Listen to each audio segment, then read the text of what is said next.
নমস্কার বন্ধুরা, এনডি লাভ স্টেশনে আমি জয়দীপ আরও একবার তোমাদের সবাইকে স্বাগত জানাই। আমাদের প্রেমের আড্ডায় চলছে সুলেখিকা শাশ্বতী নন্দীর কলমে আনন্দ আনলিমিটেড। গল্পের প্রথম পর্বটি যারা এখনও শোনোনি, পিন কমেন্ট আর ডেসক্রিপশন বক্সে লিঙ্ক পেয়ে যাবে, চাইলে শুনে নিতে পারো। আজকে হাজির হয়েছি গল্পের অন্তিম পর্ব নিয়ে। আর হ্যাঁ, বলাই বাহুল্য, ভালো লাগলে কিন্তু অবশ্যই এনডি লাভ স্টেশনকে করে দিতে হবে সাবস্ক্রাইব। তো চলো দেরি না করে শুরু করা যাক আজকে আমাদের প্রেমের বিশেষ আড্ডা। সুলেখিকা শাশ্বতী নন্দীর কলমে আজকের প্রেমের গল্প আনন্দ আনলিমিটেড, আজ অন্তিম পর্ব।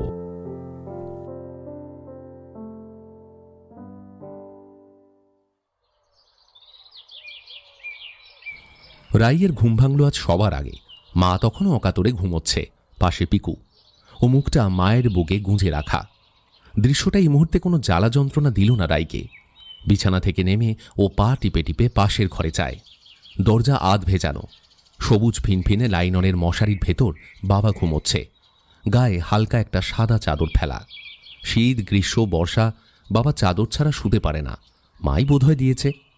এত বছরেও মা কিচ্ছু ভোলেনি। এপাশের ঘরটা দাদু দিদার। উঁকি দিতেই দেখে একটা ভেজা রুমালে দিদার মুখ মুছিয়ে দিচ্ছেন দাদু। ওর পায়ের আওয়াজ শুনে পেছন ফিরলেন। রাই হাসে, ঝুঁকে দেখে দিদাকে। তার চোখ খোলা, স্থির। দাদু একটা ওষুধ দিদার মুখে পুড়ে দিতে দিতে বলেন, কাল ঠিকমতো ঘুম হয়েছিল তো দিদিভাই?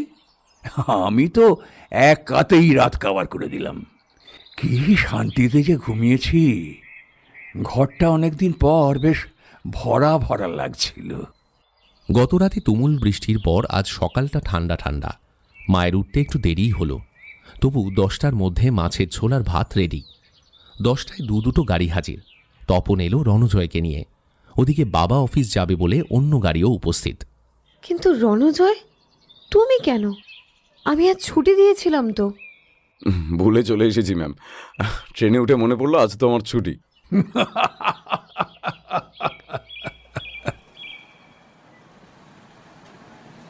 গাড়িতে কলেজ যেতে যেতে রাই ভাবতে থাকে, আজ 12টার পর ফার্স্ট ক্লাস। রুটিনটা মনে পড়লো মোবাইল দেখে। তাহলে 7 তাড়াতাড়ি কলেজে গিয়ে করবোটা কি? হয় লাইব্রেরি, না হয় ক্যান্টিনে কাটাতে হবে। কি মনে হতেই ও শ্রাবণের নাম্বারে ফোন করলো। একবার রিং হতেই ওপাশে শ্রাবণের গলা। হ্যালো। কি রে, কলেজ আসছিস না কেন? আমি রাই বলছি। হ্যাঁ বুঝেছি, টু কলারে নাম উঠেছে, বল। তোর কোনো পাত্তা নেই যে, কি ব্যাপার? আমি যাইনি না, কলেজ 1 মাসের জন্য আমাকে সাসপেন্ড করেছে। হোয়াট? কেন? আমি 4 দিন ওই হারামজাদা শুভজিতের ক্লাসটা মিস করেছি না, উইদাউট এনি ইনফরমেশন। তাই এটা আমার পানিশমেন্ট। এর মধ্যে ফার্স্ট প্রজেক্টটাও জমা নিল না শালা। অ্যাসেসমেন্টের নাকি গোল্লা দেওয়া হবে আমাকে। আমার ভালো লাগে না, জানিস তো। ওরা উঠে পড়ে লেগেছে আমাকে, আমার ক্রাইটেরিয়াটাকে শেষ করে দেওয়ার জন্য। আমার ক্যারিয়ারটাকে জল ডুবিয়ে মারবে এরা। তুই এমন হুট করে কলেজ ডুব দিলি কেন?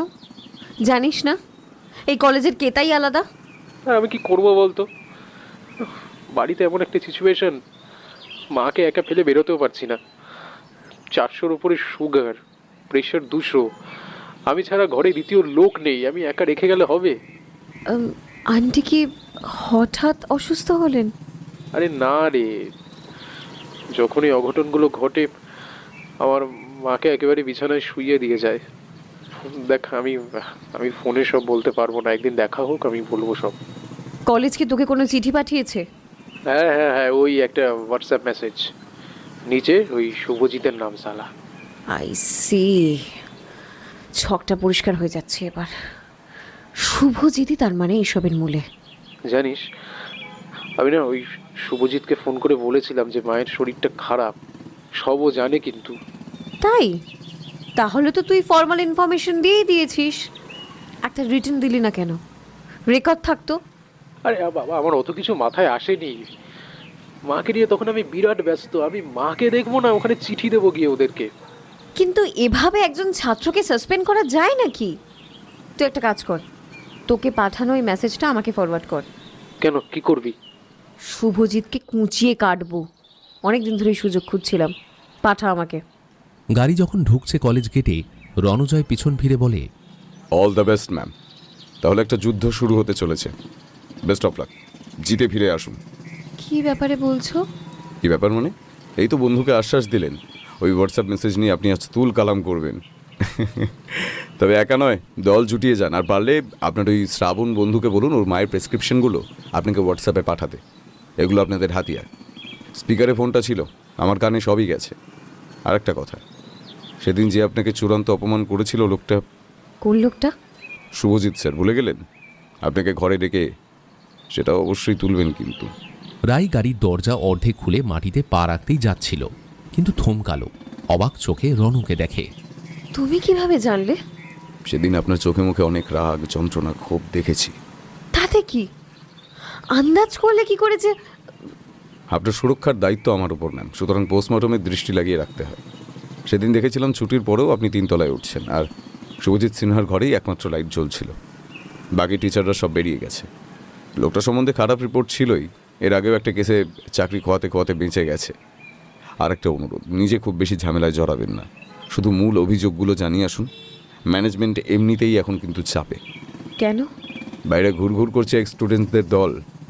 আগেই বলেছিলাম একটা নিম্নচাপ তৈরি হয়েছে। এরই মধ্যে যদি আপনাদের কাছ থেকে নতুন ইস্যু পাই, কলেজে আগুন জ্বলবে। কিন্তু আমার সঙ্গে শুভজিতের করা অভব্য আচরণ, এর প্রমাণ কোথায়? কথা তুলতে গিয়ে নিজেই ফেঁসে যাব না তো? আপনার কথা প্রিন্সিপাল স্যার বিশ্বাস না করলে শুভজিতের ঘরে সিসি ক্যামেরা দেখতে বলবেন। রাই নেমে পড়ল গাড়ি থেকে। রণজয়ের দিকের খোলা জানলায় মুখ এনে হেসে বলল, ডিটেকটিভ এজেন্সিতে এবার একটা চাকরি জুটিয়ে নাও।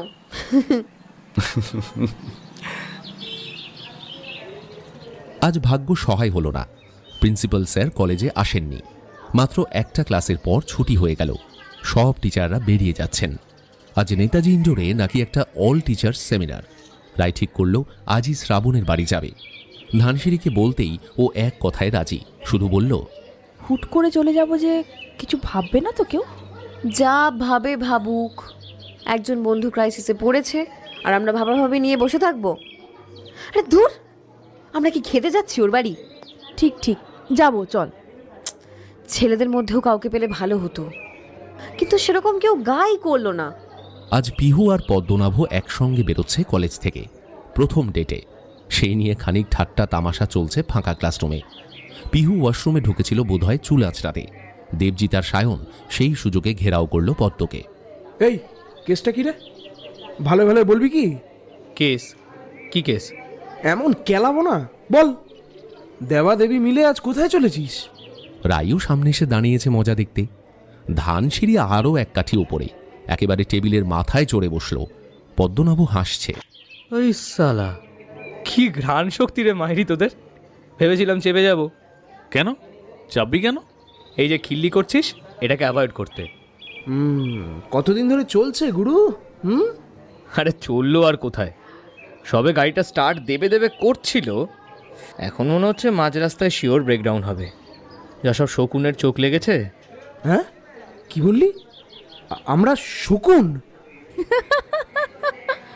এই খুব যে হাসছিস, তা কবিবাবুর কি খবর? সে যে গেছে তো গেছেই, এই মালটা তিস্তায় ভেসে যায়নি তো? বলা যায় না, পাহাড়ি নদী, খরস্রোতা হতে পারে কিন্তু। এই ইয়ার কি থামাতো। শ্রাবণের মা খুব অসুস্থ, কোনো খবরই তো রাখিস না। আমি আর রাই যাচ্ছি ওদের বাড়ি। কেউ যাবি তো চল আমাদের সঙ্গে, চল চল। সব চুপ, কেউ আর এখন উচ্চবাচ্য করছে না। রাই চোখের ইশারায় থামতে বলে। ভিড় বাড়িয়ে লাভ কি? অনুষ্কাও আজ আগে ভাগে বেরিয়ে গেল কলেজ থেকে। ওর কথা কে যেন তুলেছিল। অমনি পদ্ম অনুষ্কার গলা নকল করে বলে, এই আমি একটু শপিং করতে যাচ্ছি রে নিউ মার্কেটে, শর্ট স্কার্ট আর হট প্যান্ট কিনবো। সত্যি তুই না বর্ন অ্যাক্টর, সিরিয়াসলি। অনুষ্কার দুঃখটা কিন্তু তোরা বুঝলি না। কত নিঃসঙ্গ হয়ে গেল বলতো। পিহু এতকাল ছিল ওয়ান অ্যান্ড অনলি ফ্রেন্ড। এই মর্কট পদ্মটা তাকেও হাইজ্যাক করলো। এখন বেচারি করেটা কি? কতদিন আর কুল থাকবে? তাই হট প্যান্ট কিনতে চলে গেছে। এই চুপ কর, আমি কেন হাইজ্যাক হতে যাবো রে? আমি ফেল না, কেউ নিজে যেচে আসতে পারে না বুঝি? পিহু আসছে, চুপ। সবাই সামনে তাকায়। পিহুর জুতোর শব্দ হচ্ছে টক টক করে। কাছে আসতেই ওর কালো আর টিপটিপ লাল হলুদ শিফন শাড়িটা চোখে পড়ল। হাওয়ায় আঁচলটা উঠছে। আহা, যেন পড়ি, চোখ ফেরানো যাচ্ছে না। দারুণ শ্রীময়ী লাগছে। দুভ্রুর মাঝখানে ছোট্ট লাল টিপ, হাত ভর্তি ঝিরিঝিরি সোনার চুড়ি, কানে অল্প ঝোলা দুল। পিহু কাছে এসে বলল, কিরে চল, বেরোবি তো? কাকে বলছিস? ও মা, তোদের সবাইকে। ঠিক করে ভেবে বল, আমরা সবাই যাব তোর সঙ্গে? মাঝ রাস্তায় যদি পদ্ম কেলানি দেয়? তোরা না পারিস। ওকে বস, আমি তাহলে এগোই। সায়ন পিঠে ব্যাগ পরে নিয়েছে। দেবজিৎ সায়নের হাত ধরে টানল। চল, আমরা দুই অভাগা টুকটুক পায়ে গিয়ে যাই আর কি। কোন দিকে যাবি? চ, আমি নামিয়ে দেবো। তোর সঙ্গে না। যদি পদ্ম চাইতো সঙ্গে নিতে যেতাম। দেবজিৎ আর সায়ন দরজার দিকে এগোয়। ধানসিঁড়ি টেবিল থেকে লাফিয়ে নামে। রাইও ব্যাগ গুছিয়ে নেয়।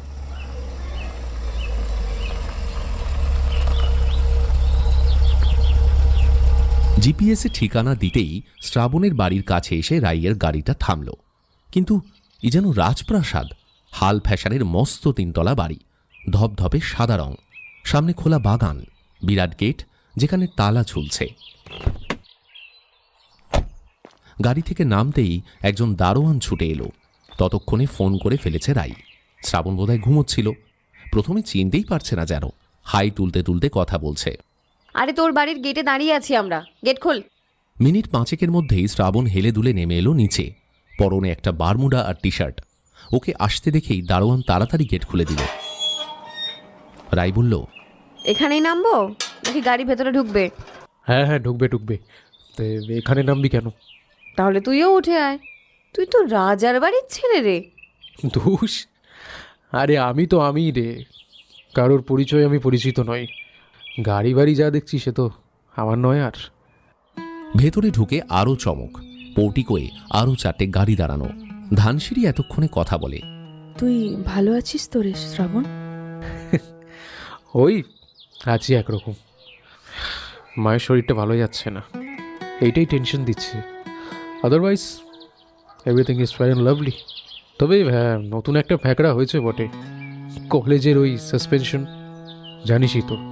নো টেনশন ব্রো, আমরা আছি কিসের জন্য? এই কারণে তো ছুটে এসেছি। সব শুনবো প্রথম থেকে। দরকার হলে কাল একটা মাস পিটিশন জমা দেবো ওই শুভজিতের অ্যাগেনস্টে। মামদাবাজি নাকি? তোর মায়ের অসুখ, কলেজে 4টে দিন আসতে পারিসনি, সাসপেন্ড হয়ে যাবি। ম্যাম, এখানকার কাজ মিটতে মোটামুটি কতক্ষণ? যতক্ষণ প্রয়োজন ততক্ষণ, ওভাবে সময় বলা যাবে না। তোমার কিসের অসুবিধা? না, আমার একটু ব্যক্তিগত কাজ ছিল, সেরে আসবো কিনা ভাবছি। হ্যাঁ এসো, গাড়ি নিয়ে যেও।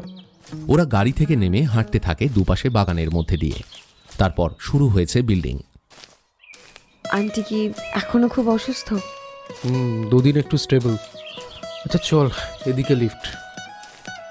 ঘরে ঢুকে ওরা স্তম্ভিত, ঠিক যেন হোটেল রুম। কি সব দামি দামি আসবাবে মোড়া ঘর, দেওয়ালে চমৎকার সব পেন্টিং। ঘরের কোণায় সাদা ধবধবে বিছানা, কেউ একজন শুয়ে আছে। শ্রাবণের মা ঘুমোচ্ছে দেখে ওরা ওই ঘর থেকে বেরিয়ে আসে।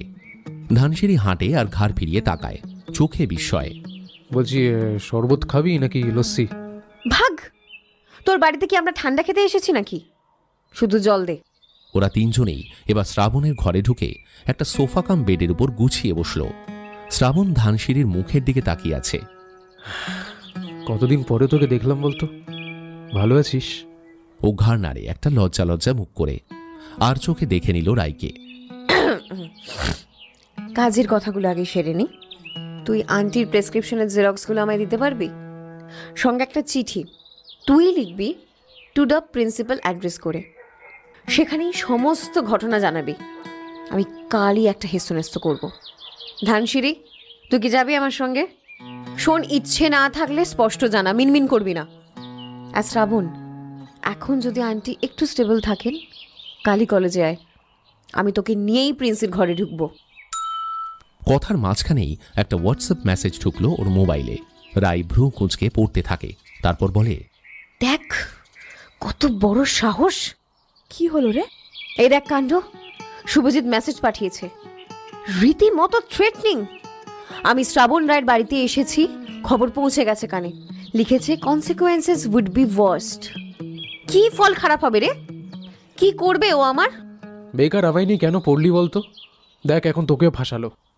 এই থাম তো, আমি ভয় পাই না, কোনো অন্যায় তো করিনি। তবে হ্যাঁ, একটা ডাউট হচ্ছে, আমাদের ওপর কেউ স্পাইং করে যাচ্ছে। কিন্তু কে সে? মালটাকে যদি একবার পেতাম না। এতে তো সাপে বড়ই হলো। কিরকম? শুভজিৎ নিজেই নিজের কবর খুলল। এই মেসেজটার একটা প্রিন্ট আউট তুই বার করে রাখিস। এই মেয়ের সত্যিই একঘর বুদ্ধি, রায় মেনে নেয়। একটা মাঝবয়সী লোক ঘরে ঢুকলো। ছোট্ট একটা ফোল্ডিং টেবিল পাতা হলো ওদের সামনে। সুন্দর কারুকাজ করা টেবিল, চারিদিকে ডানার মতো ভাঁজ করা। একটা করে ভাঁজ খোলা হচ্ছে আর টেবিলটা বড় হচ্ছে। এবার নানা রকম খাবার সাজানো হচ্ছে তাতে। বড় বড় জগে নানা রকম শরবত, লস্যি, প্লেটে কেক, মিষ্টি, অন্য একটা বলে কাজু, আমন্ড আর কিসমিস। ধানসিঁড়ি হাত নাড়িয়ে বলে, এসব কি? হ্যাঁ, কাকিমা অসুস্থ আর আমরা এখানে বসে এসব গিলবো? এসব মায়ের ইনস্ট্রাকশনই দেওয়া হয়েছে। এই আন্টির ঘুম ভেঙে গেল। আরে মা সেভাবে ঘুমায় কোথায় আর? একটা ওই জাস্ট ড্রাউজিনেস, ঝিমুনি ঝিমুনি ভাব একটা সারাদিন তো ওই নিয়েই পড়ে আছে। অসুখটা কি রে? যে অসুখই হোক, ডাক্তার তো দেখছেন, ঠিক ভালো হয়ে উঠবেন, নো টেনশন। আরে দেখ, খুলে বলতে গেলে খুব একটা সহজ নয় রে মায়ের অসুখটা। আসলে আমার আমার বাবাই মাকে শেষ করে ফেললো জানিস তো। একেবারে রাহুর মতো গ্রাস করেছে এই পরিবারটাকে। জানিস, আমার বাবা একজন এইচএস টপার, জয়েন্টে 5th র্যাঙ্ক, আদ্যপান্ত একজন সফল মানুষ, মেরিন ইঞ্জিনিয়ার। বছর শেষে যখন ঘরে ফেরে, দু হাতে কারি কারি টাকা। কিন্তু লোকটা আদতে একটা চরিত্রহীন লম্পট লোক। সারা জীবন কত মেয়েদের যে সর্বনাশ করেছে। আর শুধু কি তাই, তার কীর্তির কথা যে খুব ঘটা করে আমার মাকে এসে জানিয়েছে। তুই ভাবতে পারছিস আমার মায়ের মনের অবস্থাটা তখন কি? কোনো স্ত্রী কি পারে এটা সহ্য করতে? রায় ধানসিঁড়ি দুজনেই মুখ চাওয়াচাই করল। অস্বস্তি হচ্ছে এসব শুনতে। ধানসিঁড়ি মোবাইলে তাকিয়ে খুটখুট শুরু করেছে, কিন্তু শ্রাবণ অনর্গল বলে চলে, কিছুদিন আগে মায়ের জন্মদিন গেল। মা মোমবাতি জ্বালিয়ে উদযাপন করবে। 52 বছর পূর্ণ হলো। মা 52টাই মোমবাতি সাজিয়ে কেকের চারিদিকে রেখেছিল। বাবাকে ভিডিও কল করলো, সেটা ধরাও হলো। প্রথমে মা উইশ করলো, কিন্তু আমায় যখন করতে বলা হলো, কি যে হলো মাথায়। এক টানে কেকের থালাটা আমি ছুঁড়ে ফেলে দিলাম, মোমবাতিগুলো সব নিভিয়ে দিলাম। বাবা স্ক্রিনে তাকিয়ে তাকিয়ে দেখলো। আমি কিন্তু ওখানেই থামলাম না, অনেক নোংরা অশ্রাব্য ভাষায় গালাগালি করলাম আমি। কিন্তু মা তো এই সমস্ত দেখে অভ্যস্ত নয়। সেন্সলেস হয়ে তখনই পড়ে গেল মা। টানা 2 দিন জ্ঞান ছিল আমার মায়ের। মানে ভাবতে পারছিস, 2টো দিন আমার মা বিছানা ছেড়ে ওঠেনি। ডাক্তার বলেছে ছোটোখাটো একটা অ্যাটাকও হয়ে গেছে নাকি। বাবা ফিরে আসতে চেয়েছিল, আমি দিইনি। বলেছি তাহলে আমি বাড়ি ছেড়ে চলে যাব। এই সমস্ত টানাপোড়েন না আমার মাটা নিতে পারেনি, ওই জন্য সেরে উঠছে না। রাই সোফা ছেড়ে উঠে দাঁড়িয়ে পড়েছে। আস্তে আস্তে কাঁচের জানলায় গিয়ে দাঁড়ালো। বাইরে সুন্দর বাগান, সাজানো গোছানো একটা বাড়ি। কিন্তু এই বাড়ির ইটকাঠের খাঁজে খাঁজে কত যে দুঃখ, কত কান্না, বাইরে থেকে বোঝে কার সাধ্য। আচ্ছা রাই, তুই বলতো, এগুলো আমার মায়ের বাড়াবাড়ি কিনা? যে লোকটা তোমায় 3-এর পর 3 মানসিক নির্যাতন দিয়ে যাচ্ছে, যার জন্য তুমি মোমবাতি শিখায় আয়ু কামনা করছো, এটা ভালোবাসা? আমি চিৎকার করে বলছি জানিস, এই জন্মদিনে যেন তোমার শেষ জন্মদিন হয়।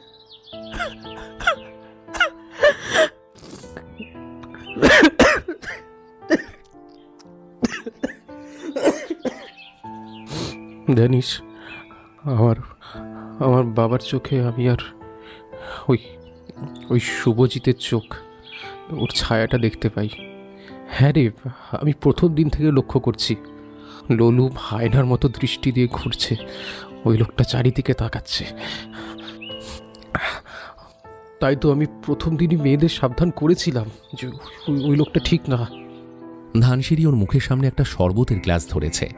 প্লিজ আর কথা বলিস না, আমরা পরে আবার শুনবো। এই শরবতটা খেয়ে নে। না না, এগুলো সব তোদের জন্য, তোরা খা। না, আমি ঠিক আছি। খাবো তো, দেখ, তবে তুই আগে না খেলে আমাদের তো লজ্জা করবে, বল। প্লিজ খা। শ্রাবণ বাধ্য ছেলের মতো ঢোক করে শরবতটা খেয়ে নিল। এই নিয়ে বার পাঁচেক রাইয়ের ঘরের সামনে ঘুরঘুর করে অবশেষে নিচে নেমে এসেছে রণজয়। চুপচাপ এখন নিজের ঘরে সিঁধিয়ে থাকাই ভালো। রাইমামের মাথা আছে 440 ভোল্ট। সম্ভবত শ্রাবণের কেসটার একটা হেস্তনিস্ত করেই ছাড়বে কলেজ পৌঁছে। আজ বড় গোলমেলে দিন, কে জানে কি হয়। তবে কলেজ কর্তৃপক্ষ কি এত সহজে ছাত্রীদের কথা মেনে নেবে? খুব ট্যাক্টফুলি এগোতে হবে, যাতে অপরপক্ষ ব্যাকফুটে চলে যায়। ধানসিঁড়িকে সোজা সাপটা দেখতে লাগলেও প্রচণ্ড বুদ্ধি ধরে ওই মেয়ে। একটু সেফ প্লেই তার পছন্দ। কলেজকেও চটাবে না, আবার অনৈতিক কাজেও থাকবে না। এই ধরনের মানুষ ব্যালেন্সিংটা জবরদস্ত জানে।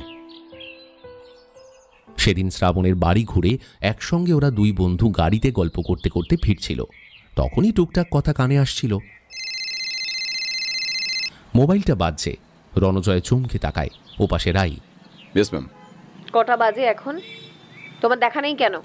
আমি অনেকবার ঘুরে গিয়েছি ম্যাম আপনার ঘরের সামনে থেকে। ব্যস্ত ছিলেন ফোনে। তপন দাকে গাড়িটা আনতে বলি? 10 মিনিট পরে।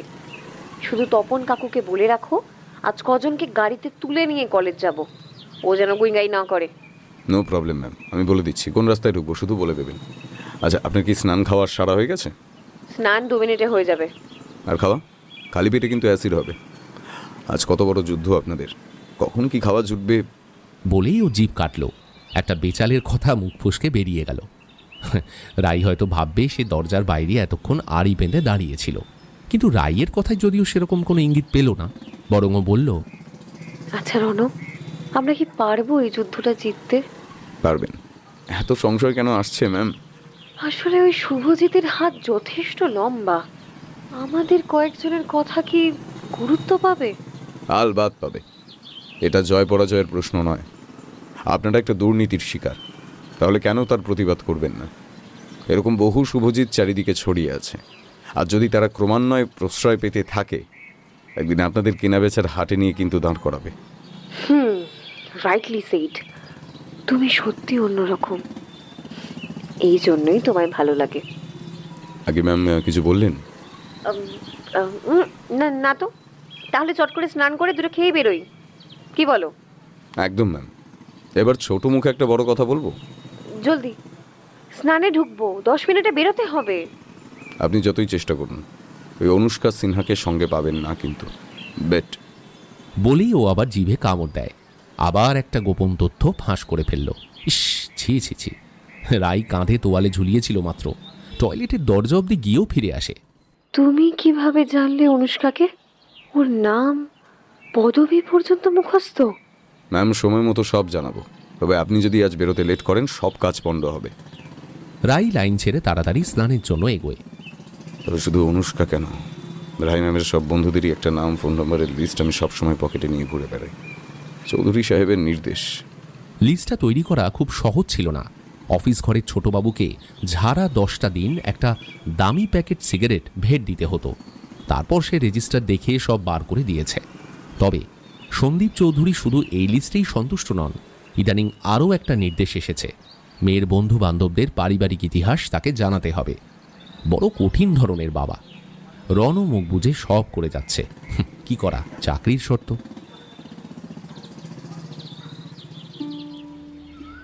পদ্মনাভও আজ বেজায় খুশি।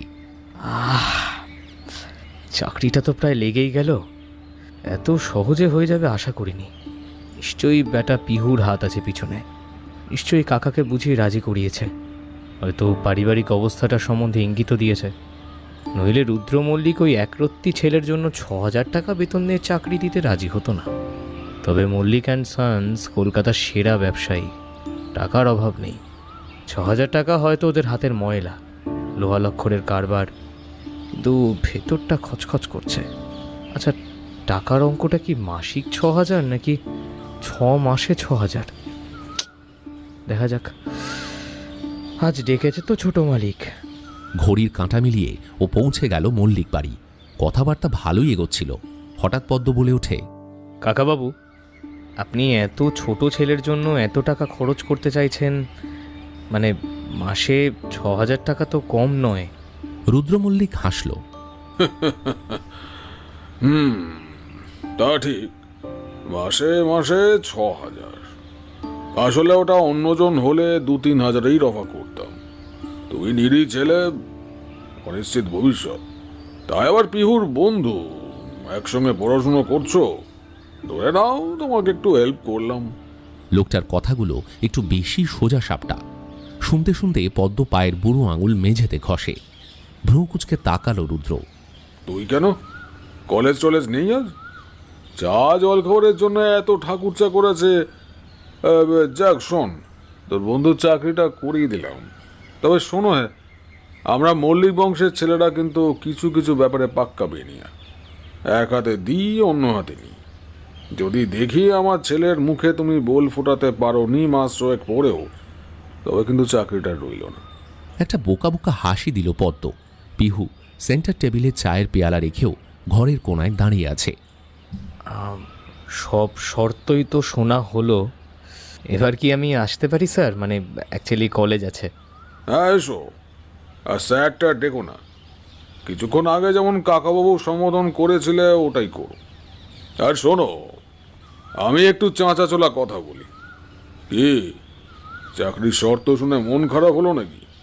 ঠিক আছে, তোমার পড়ার খরচপাতি আমি টেনে যাব 4 বছর, কথা দিলাম। এই মল্লিক পরিবারের দানের ওপরে অনেক গরিবই বেঁচে পড়তে আছে, সংখ্যায় আরেকজন হয় বাড়লো। পদ্মর ভেতরে হঠাৎ কি যেন হলো। স্প্রিংয়ের মতো সোফা ছেড়েও উঠে দাঁড়ায়। ধন্যবাদ, তবে তার প্রয়োজন পড়বে না। তাই বুঝি? তবে যে পিহু বলল পয়সার অভাবে তোমার পড়া যে কোনো সময় বন্ধ হয়ে যাবে। না না, ভুল বলেনি। তবে তাই বলে আপনার মতো অচেনা মানুষের কাছ থেকে 4 বছর ধরে ভিক্ষে নেব কেন সেটা বলবেন প্লিজ। না হয় নিলেই, গরিবেরও তো মান টান থাকতে নেই। পড়াটা তো চালিয়ে যেতে হবে নাকি? ইঞ্জিনিয়ারিং পড়া হয়তো বন্ধ হয়ে যাবে, কিন্তু জেনারেল লাইন তো খোলা আছে। আমি নতুন করে অ্যাডমিশন নেব, পাশ করে চাকরি বাকরির চেষ্টা করব। তোমার তো ছোঁড়া মুখে বেশ বড় বড় বলচাল। পদ্ম দরজার দিকে হেঁটে গেল। পিহুর গলা পেছন থেকে শোনা গেল, এ কি, চাটা খেয়ে যা। পদ্ম একবারও পেছনে না তাকিয়ে বলল, না রে, আমরা গরিব ঘরের ছেলে তো, এত দামি পাতার চা খাওয়ার অভ্যেস নেই। আর হ্যাঁ স্যার, আপনার ছেলের জন্য আমার অনেক শুভকামনা রইল, তবে এই চাকরিটা আমি করছি না। রাস্তায় নেমেই ও হনহন করে হাঁটা ধরল। বুকের ভেতরে যেন একটা আগুনের গোলা পাক খাচ্ছে। সালা, সকালটা পুরো নষ্ট হলো। আগে জানলে আসতামই না। সময়, মন, মেজাজ সব কিছুর অপচয়, যত সব। মোবাইলে টিং করে একটা মেসেজ ঢুকল। ঢুকুক গিয়ে, সারাদিন গাড়ি গাড়ি ঢোকে। ও থামল না। বড় রাস্তার সিগন্যাল খুলে গেছে, গাড়ি সাঁই সাঁই ছুটছে। অফিস টাইম, রাস্তা পেরোতে হবে। দাঁড়িয়ে অপেক্ষা করতেই হলো। কথাগুলো এখনো যেন মাথায় হাতুড়ির মতো ঘা মারছে। বড় লোক বলে এত আস্ফালন। আবার টিং টিং, পরপর 2টো মেসেজ। পকেটে হাত ঢুকিয়ে মোবাইলটা বার করলো। একের পর এক পিহুর মেসেজ। ওই কি রে, হাঁটা দিলি কেন? একটু দাঁড়া ওই মিষ্টির দোকানটার ওখানে, আমি আসছি কিন্তু, যাবি না। বলেছিলাম না একসঙ্গে কলেজ যাব, চলে গেলে খুব খারাপ হবে বলে দিলাম। অগত্যা দাঁড়াতেই হলো। মিনিট 10 পেরিয়েও শ্রীমতীর দেখা নেই। পাশেই একটা পান সিগারেটের দোকান। সচরাচর ও সিগারেট খায় না, গোনাগুন্তির পয়সা।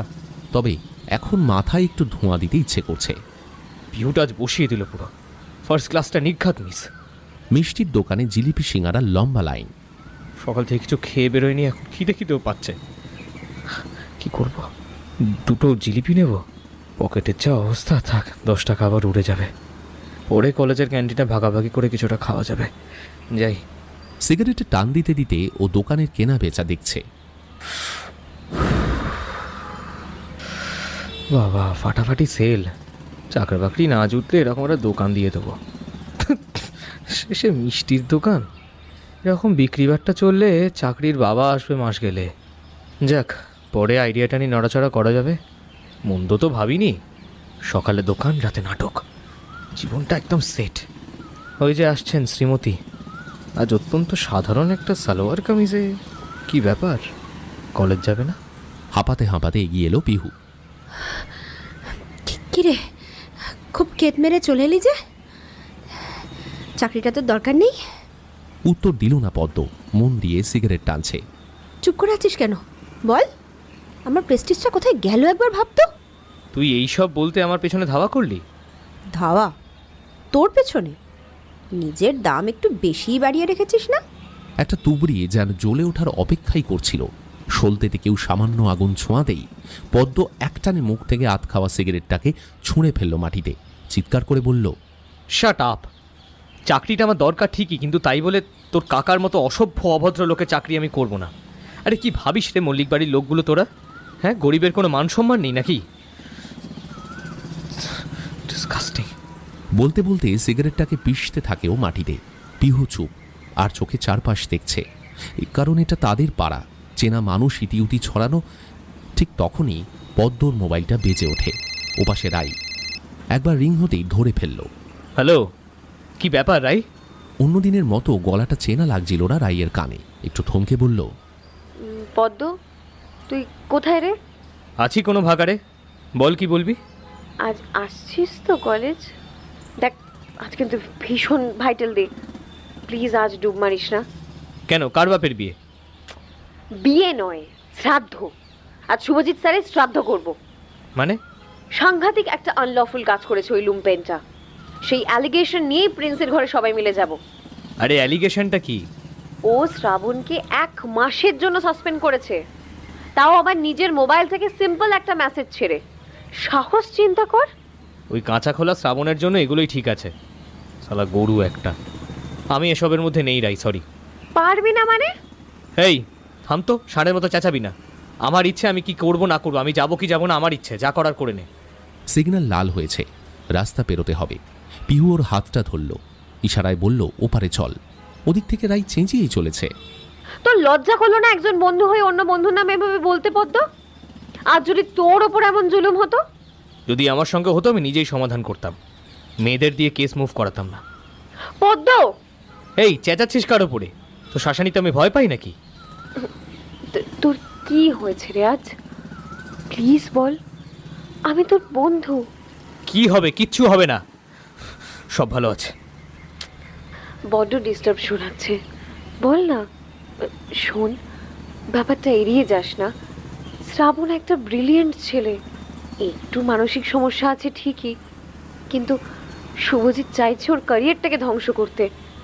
এটা আমরা মেনে নেব? পাশে দাঁড়িয়ে থাকা পিহুর কানে কিছু না ঢুকলেও আঁচ করতে পারে যে গুরুতর কিছু একটা ঘটেছে। ও পদ্মর দিকে হাত বাড়িয়ে ইশারা করে, মোবাইলটা দে। পদ্ম পাত্তাই দিল না, বরং কাট কাট করে রায়ের উদ্দেশ্যে বলে, শোন, আমি নিজে এক গলা সমস্যা নিয়ে হাবুডুবু খাচ্ছি, নতুন করে আর কিছু অ্যাড করতে চাই না, প্লিজ। সমস্যা কার নেই রে? এভাবে যদি শুভজিৎকে আমরা বাড়তে দিই, একদিন অবস্থা কোথায় গিয়ে দাঁড়াবে ভাবতে পারিস? মেয়েদের ও যাচ্ছে তাই ভাবে হ্যারাস করে। আমি নিজে ভুক্তভোগী। ধর, যদি আজ পিহু ওর হাতে। থাম! ধমকে উঠল পদ্ম। তারপরে পিহুর দিকে তাকায়। পিহুর চোখে কেমন ফ্যাল ফ্যাল দৃষ্টি। আমায় একটু কথা বলতে দে না, বলেই প্রায় জোর করে ও এবার মোবাইলটা কেড়ে নেয়। কি হয়েছে রে রাই? ও মা, তুই কোথায়? পদ্মর সঙ্গে? হ্যাঁ, কি হয়েছে? এত হাঁপাচ্ছিস কেন? আরে কুল কুল, আমি আসছি, সব শুনবো। ভাবিস না, যাই হয়ে যাক আমরা আছি তোর সঙ্গে। আমরা মানে কারা? আমি আর পদ্ম, আমি ওকে নিয়েই আসছি। আমরা দুজনেই থাকবো তোর সঙ্গে। পদ্ম অবাক হয়ে শুনল। আমার উপরে এতখানি জোর পিহুর, একটা সিগারেট ধরাতে ইচ্ছা করছে। সালা দেশলাইটাও নেই, আগুন ছাড়া ধোঁয়া ছাড়া যায়। ওরা এবার হাঁটতে থাকে বউবাজারের রাস্তাটা ধরে। চলতে চলতে এক জায়গায় দাঁড়িয়ে পড়ল পিহু। কিছু তো খাওয়া দাওয়া হয়নি বাবু সকাল থেকে। নিন, এই দোকানটায় ঢুকুন। আমারও খালি পেট, খেয়ে দিয়ে একটা ট্যাক্সি নিয়ে না হয় কলেজে পৌঁছবো। আজ তো কি সব আন্দোলন টান্দোলন আছে না ওদিকে?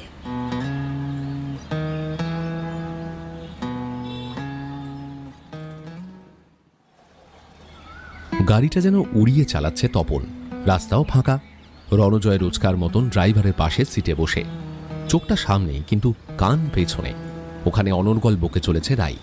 বোধহয় কেউ আজ কলেজে আসতে চাইছে না ঝামেলা এড়াতে। ও সবাইকে বোঝাতে বোঝাতে ক্লান্ত।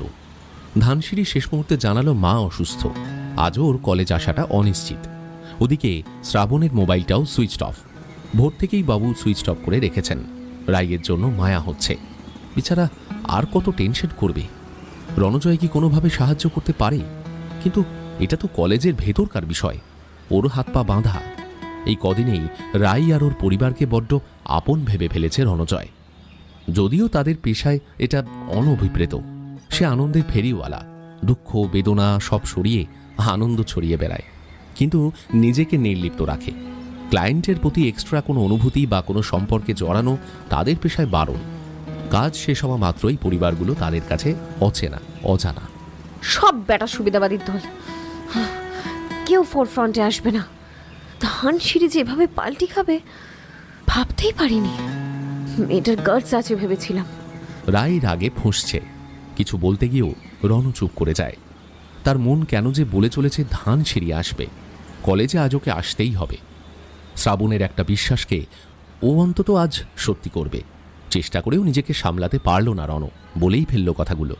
ম্যাম, ধানসিঁড়ি আপনার আগে কলেজে পৌঁছে যাবে, মিলিয়ে নেবেন। কি? রাইয়ের ভ্রু কোচকানো, যেন কি শুনল, প্রথমে ঠাহর করতে পারেনি। এই ইয়ার কি মারছো নাকি তুমি আমার সঙ্গে? ওর মা অসুস্থ, এক্ষুনি জানালো।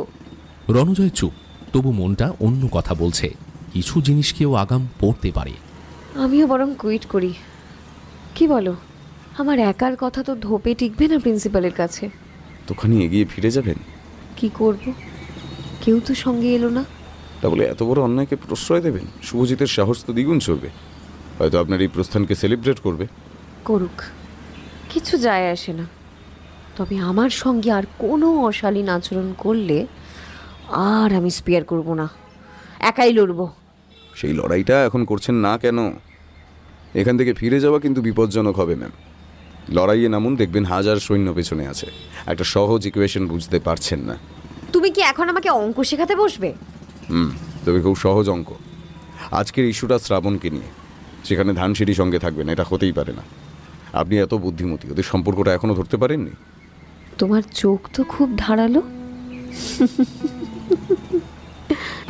রাইয়ের হাসিটা দেখতে ভারী ভালো লাগছে রণর। এটা বড্ড খাঁটি, যা কিছু করে অন্তরের তাগিদে করে। তুমি বলছো ধানসিঁড়ি আসবে আজ, আমি বলছি ও আসবে না। শ্রাবণও ব্যাকআউট করবে। বাজি লড়বেন? আরে বাবা, নদী আর বৃষ্টি পরস্পরের পরিপূরক। একজনের টানে অন্যজন আসে। রাস্তা ফুরিয়ে এসেছে। তপন ইউটার্ন করে গাড়ি কলেজের ভেতর ঢুকিয়ে দিল। রাই তড়িঘড়ি সব গুছিয়ে নেয় নামবে বলে। রণজয় ঘাড় ফিরিয়ে শান্ত গলায় বলে, অল দ্য বেস্ট ম্যাম। আজ আপনারই দিন, নির্ভয় এগিয়ে যান। আর সামনে দেখুন কারা দাঁড়িয়ে। দরজার লক খুলতে গিয়েও থমকে যায় ওর হাত। গেট দিয়ে ঢুকেই যে বাঁধানো চাতাল, ওখানেই একটা গাছের গায়ে হেলান দিয়ে দাঁড়িয়ে দুই মক্কেল, শ্রাবণ আর ধানসিঁড়ি, হেসে হেসে গল্প করছে। শালা বলেই রায় নিজেকে সামলে নেয়, তবে খুশি উপচে পড়ছে চোখে মুখে। হাতটা বাড়িয়ে দিল সামনে।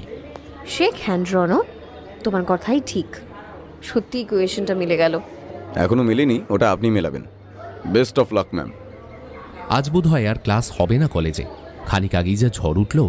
প্রিন্সিপালের ঘর ঘেরাও করেছিল ফার্স্ট ইয়ারে ছাত্রছাত্রীরা, সঙ্গে সিনিয়ররাও কয়েকজন ছিল। ভয় চুপসে গেছেন প্রিন্সিপাল। সঙ্গে সঙ্গে ভাইস প্রিন্সিপালকে তলব করলেন নিজের ঘরে। অভিযোগ কে নিয়ে জানতে চাইলে সমস্ত ঘটনা আদ্যপান্ত বলে গেল রাই। এমনকি সেদিন কলেজের পর শুভজিৎ তাকে ডেকে নিয়েছিলেন নিজের ঘরে। গলার স্বর একটুও কাঁপেনি কথাগুলো বলতে রাইয়ের, বরং বলতে বলতে একটা আগুনের হলকা ঠিকরাচ্ছিল ওর ভেতর থেকে। প্রিন্সিপাল ভাইস প্রিন্সিপাল দুজনের মুখই ছাইয়ের মতো ফ্যাকাশে। বারবার ছাত্রছাত্রীদের আশ্বস্ত করছিলেন এর বিহিত তারা করবেন। দরকার হলে শুভজিৎ স্যারকে দিয়ে ম্যাথস ক্লাস করানো হবে না। কিন্তু এতে সন্তুষ্ট নয় ছাত্রের দল। দাবি উঠল শুভজিৎ ব্যানার্জিকে এক্ষুনি তাদের সামনে হাজির করা হোক। সে এসে রাই এবং শ্রাবণের কাছে ক্ষমা চাইবে। উত্তপ্ত অবস্থাকে আয়ত্তে আনতে আনতেই রাজি কর্তৃপক্ষ। কাউকে পাঠানো হলো শুভজিতের ঘরে। কিন্তু কোথায় সে? আজ কলেজে চৌকাঠি সে মারায়নি। প্রিন্সিপাল চেয়ার ছেড়ে উঠে দাঁড়িয়ে পড়েছেন। এবার সবার উদ্দেশ্যে বললেন, আমরা চেষ্টা করছি ওকে কলেজে ডেকে নেওয়ার। তোমরা ভিড় করো না, যে যার ক্লাসে যাও প্লিজ। ব্যাস, জয়ের আনন্দে সবাই ক্লাসে ফিরে এসেছে। তারপর থেকে ওই শুরু হয়েছে আলোচনা কোনায় কোনায়। সবাই এখন উত্তেজনায় ফুটছে। সদ্য কলেজে ঢুকেই বেশ একটা পরাক্রম দেখা গেল। আজ অঘোষিত ছুটি, চল বাড়ি যাই। না, শুভজিৎ যতক্ষণ না এসে আমাদের কাছে মাফ চাইবে কেউ কলেজ ছাড়বো না। আশ্চর্যের ব্যাপার, যাকে কেন্দ্র করে এত কিছু, সেই শ্রাবণেরই কোনো হেলদোল নেই। চুপচাপ আকাশের দিকে তাকিয়ে দাঁড়িয়ে আছে। এত ঘটনার মাঝেও রণজয়কে মনে পড়ল রাইয়ের। ও কি যেন বলছিল, বৃষ্টি আর নদী। সত্যি অসম্ভব ইন্টেলিজেন্ট এই ছেলেটা, একেবারে চ্যাম্পিয়ন, সকলের মন পড়তে জানে। রাই ধানসিঁড়ির কানের কাছে মুখ এনে ফিসফিস করে বলে, খুব প্রেম হয়েছে দেখছি তোদের। তা তখন বললি কেন আজ কলেজ আসবি না? মা অসুস্থ। ইচ্ছে করেই। অনেকেই আমাদের ফলো করেছিল, স্পাই তো কম নেই এখানে। তবু তো শেষ রক্ষা হলো না। শুভজিৎ ঠিক গন্ডগোলের খবর পেয়ে ডুব মেরেছে। খবর চালাচালিটা করছে কে বলতো? Any guess? বন্ধুর ছদ্মবেশে কেউ একজন, যে গাছেরও খাচ্ছে তলারও কুড়োচ্ছে। একটু অবাক হলো রাই। এই মেয়েটাকেও বোঝা মুশকিল, তবে আজ কথাটা জানতেই হবে। পদ্মনাভ কি? আজ ওর ব্যবহার কেমন যেন বিশ্বাসযোগ্য লাগছিল। ধানসিঁড়ি হাসছে এদিকে। ছেলেদের মধ্যে কেউ নয়। আর কিছু জিজ্ঞাসা করিস না যেন। তুই শিওর মেয়েদের মধ্যে? বলতে বলতে একটা নাম মাথায় ঘাই মেরে এলো। অনুষ্কা। ও কিন্তু আজ কলেজে আসেনি। আজকাল আমাদের সঙ্গে বেশি মেশেও না। রণজয় এই অনুষ্কার নাম নিয়েও বলেছিল একদিন। দুঃখর ছেলে একটা, সব কিছুর আগাম খবর যেন ওর পকেটেই উড়ে উড়ে চলে আসে। পেয়ে গেছিস তো, এবারে চেপে যা। একদম বুঝতে দিস না যে ওকে আমরা সন্দেহ করছি, তাহলেই স্ট্র্যাটেজি বদলে ফেলবে কিন্তু। শোন, তুই আইপিএস এক্সামের জন্য বস, শিওর ক্র্যাক করবি। যাই ইনটিউশন আর অবজারভেশন। জানিস, অরুণ মামাও একই কথা বলে, কিন্তু আমি আর সফর লম্বা করতে চাই না। মোটামুটি একটা চাকরি জুটিয়ে মাকে নিয়ে ওই নরক থেকে কাটবো। ওইসব সরকারি পরীক্ষা না অনেক দিনের তপস্যা রে। কলেজের আলো বারান্দা আজ ভিড়ে ঠাসাঠাসি। ফার্স্ট ইয়ার ছাড়াও অন্যান্য ইয়ারের ছেলেমেয়েরা হাজির। খবরটা আগুনের মতো ছড়াচ্ছে। শুভজিৎ ব্যানার্জি একটা লম্পট, খবরটা চর্চিতই ছিল। তবে ওই কফি টেবিল বা ক্যান্টিন পর্যন্তই চর্চাটা সীমাবদ্ধ। আজ এই প্রথম সাহস করে দল বেঁধে প্রিন্সিপালের কাছে গিয়ে লোকটার নামে নালিশ জমা পড়ল। তাও আবার কাজটা করে দেখালো ফার্স্ট ইয়ারের ছাত্রছাত্রীর দল। হঠাৎ থার্ড ইয়ারের এক মাতব্বর এগিয়ে এলো রাইয়ের কাছে। তোমার সঙ্গেই ঘটনাটা ঘটেছে তো? রাই হকচকিয়ে দুদিকে ঘাড় হেলায়। না মানে, আরে তুমি ভিকটিম তো। শুধু আমি কেন হব? ওই যে আমাদের বন্ধু শ্রাবণ। ওর ব্যাপারটা অন্য, তোমারটা আমরা অন্য অ্যাঙ্গেল দিয়ে দেখছি। তুমি চলো আমার সামনে। এই সামনেই থানা, একটা সেক্সুয়াল হ্যারাসমেন্টের কেস ঠুকে দিয়ে আসি ওই হারামজাদাটার নামে। এতদিন সুযোগ পাচ্ছিলাম না, এবার দেখো কেমন কুঁচিয়ে চচ্চড়ি করে খাই। রাইয়ের অস্বস্তি হচ্ছে। ধানসিঁড়ি ওকে চোখের ইশারায় শান্ত থাকতে বলল। কি হলো, থানার নামে ভয় পেয়ে গেলে নাকি তুমি? আরে আমার মামা আছে থানার সেকেন্ড ম্যান, এক্ষুনি একটা হেস্তনেস্ত হয়ে যাবে। মালটা পৃথিবীর যে কোনাতেই থাকুক, গাড় ধরে এনে তোমার পায়ের সামনে ফেলবো। রাইয়ের মুখের ভেতরটা শুকনো লাগলো কেমন। রণজয় কাছে থাকলে একটু পরামর্শ করা যেত। হঠাৎ সায়ন উপস্থিত হলো। খুব ঠান্ডা মাথার ছেলে। সামনে এগিয়ে এসে বলে, দাদা, রাইকে আমরা বুঝিয়ে রাজি করাচ্ছি, তুমি ক্লাসে যাও, আমরা আসছি। আর এই তোরা সব ক্লাসে ঢোক। মাতব্বর ছেলেটা আরও কিছু বোঝানোর চেষ্টা করছিল, কিন্তু সুযোগ পেল না। সায়ন সুন্দর করে ব্যাপারটা ম্যানেজ করল। থানা পুলিশ করার হয় ওরা করুক, আমরা নেই। রাই, তুই তাড়াতাড়ি বাড়ি কাট। কিন্তু শুভজিৎকে যে এখনো আমরা পেলাম না। রাজনীতিটা চিরকালই মেয়েরা কম বোঝে। এই চুপ। হ্যাঁ থাক তো, হেপচুরিয়াস লেডি। শ্রাবণটার কপালে যা দুঃখ আছে না এই মেয়েটাকে নিয়ে। শ্রাবণ নির্বিকার, ঢুলু ঢুলু চোখে জানলার বাইরে তাকিয়ে দেখেই চলেছে। শোন রে সিঁড়ি, তুই কি আশা করছিস শুভজিৎকে সত্যি সত্যি আমাদের হাতে তুলে দেওয়া হবে? নেভার। রাই ভেতরে ভেতরে অস্থির। ও বুঝতে পারছে আজ আগুন জ্বলবে। ঠিক তখনই পরপর দুটো মেসেজ পাঠালো রণজয়। ম্যাম, কলেজের বাইরে প্রচণ্ড অশান্তি শুরু হয়েছে। এক্স স্টুডেন্টসদের একটা দল কলেজ ঘেরাও করতে শুরু করেছে, ফুললি আর্মড, কিছু বহিরাগতও আছে। আজ আর ক্লাস করে কাজ নেই, আপনি যেভাবেই হোক বেরিয়ে আসুন, মেন গেটটা এখনও খোলা, এরপর বন্ধ করে দেবে। রাইয়ের মাথাটা যেন চক্কর খাচ্ছে। এই হুজ্জুতির মধ্যে বন্ধুদের একা ফেলেও বেরিয়ে আসবে? অসম্ভব।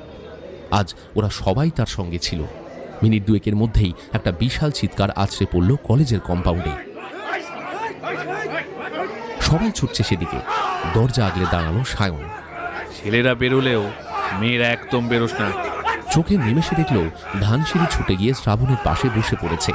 ওর একটা হাত নিজের মুঠিতে শক্ত করে ধরে কি যেন বোঝাচ্ছে কানের কাছে মুখ নিয়ে। ছেলেরা দরজার ছিটকিনি খুলে আরো বারান্দায় দাঁড়ালো।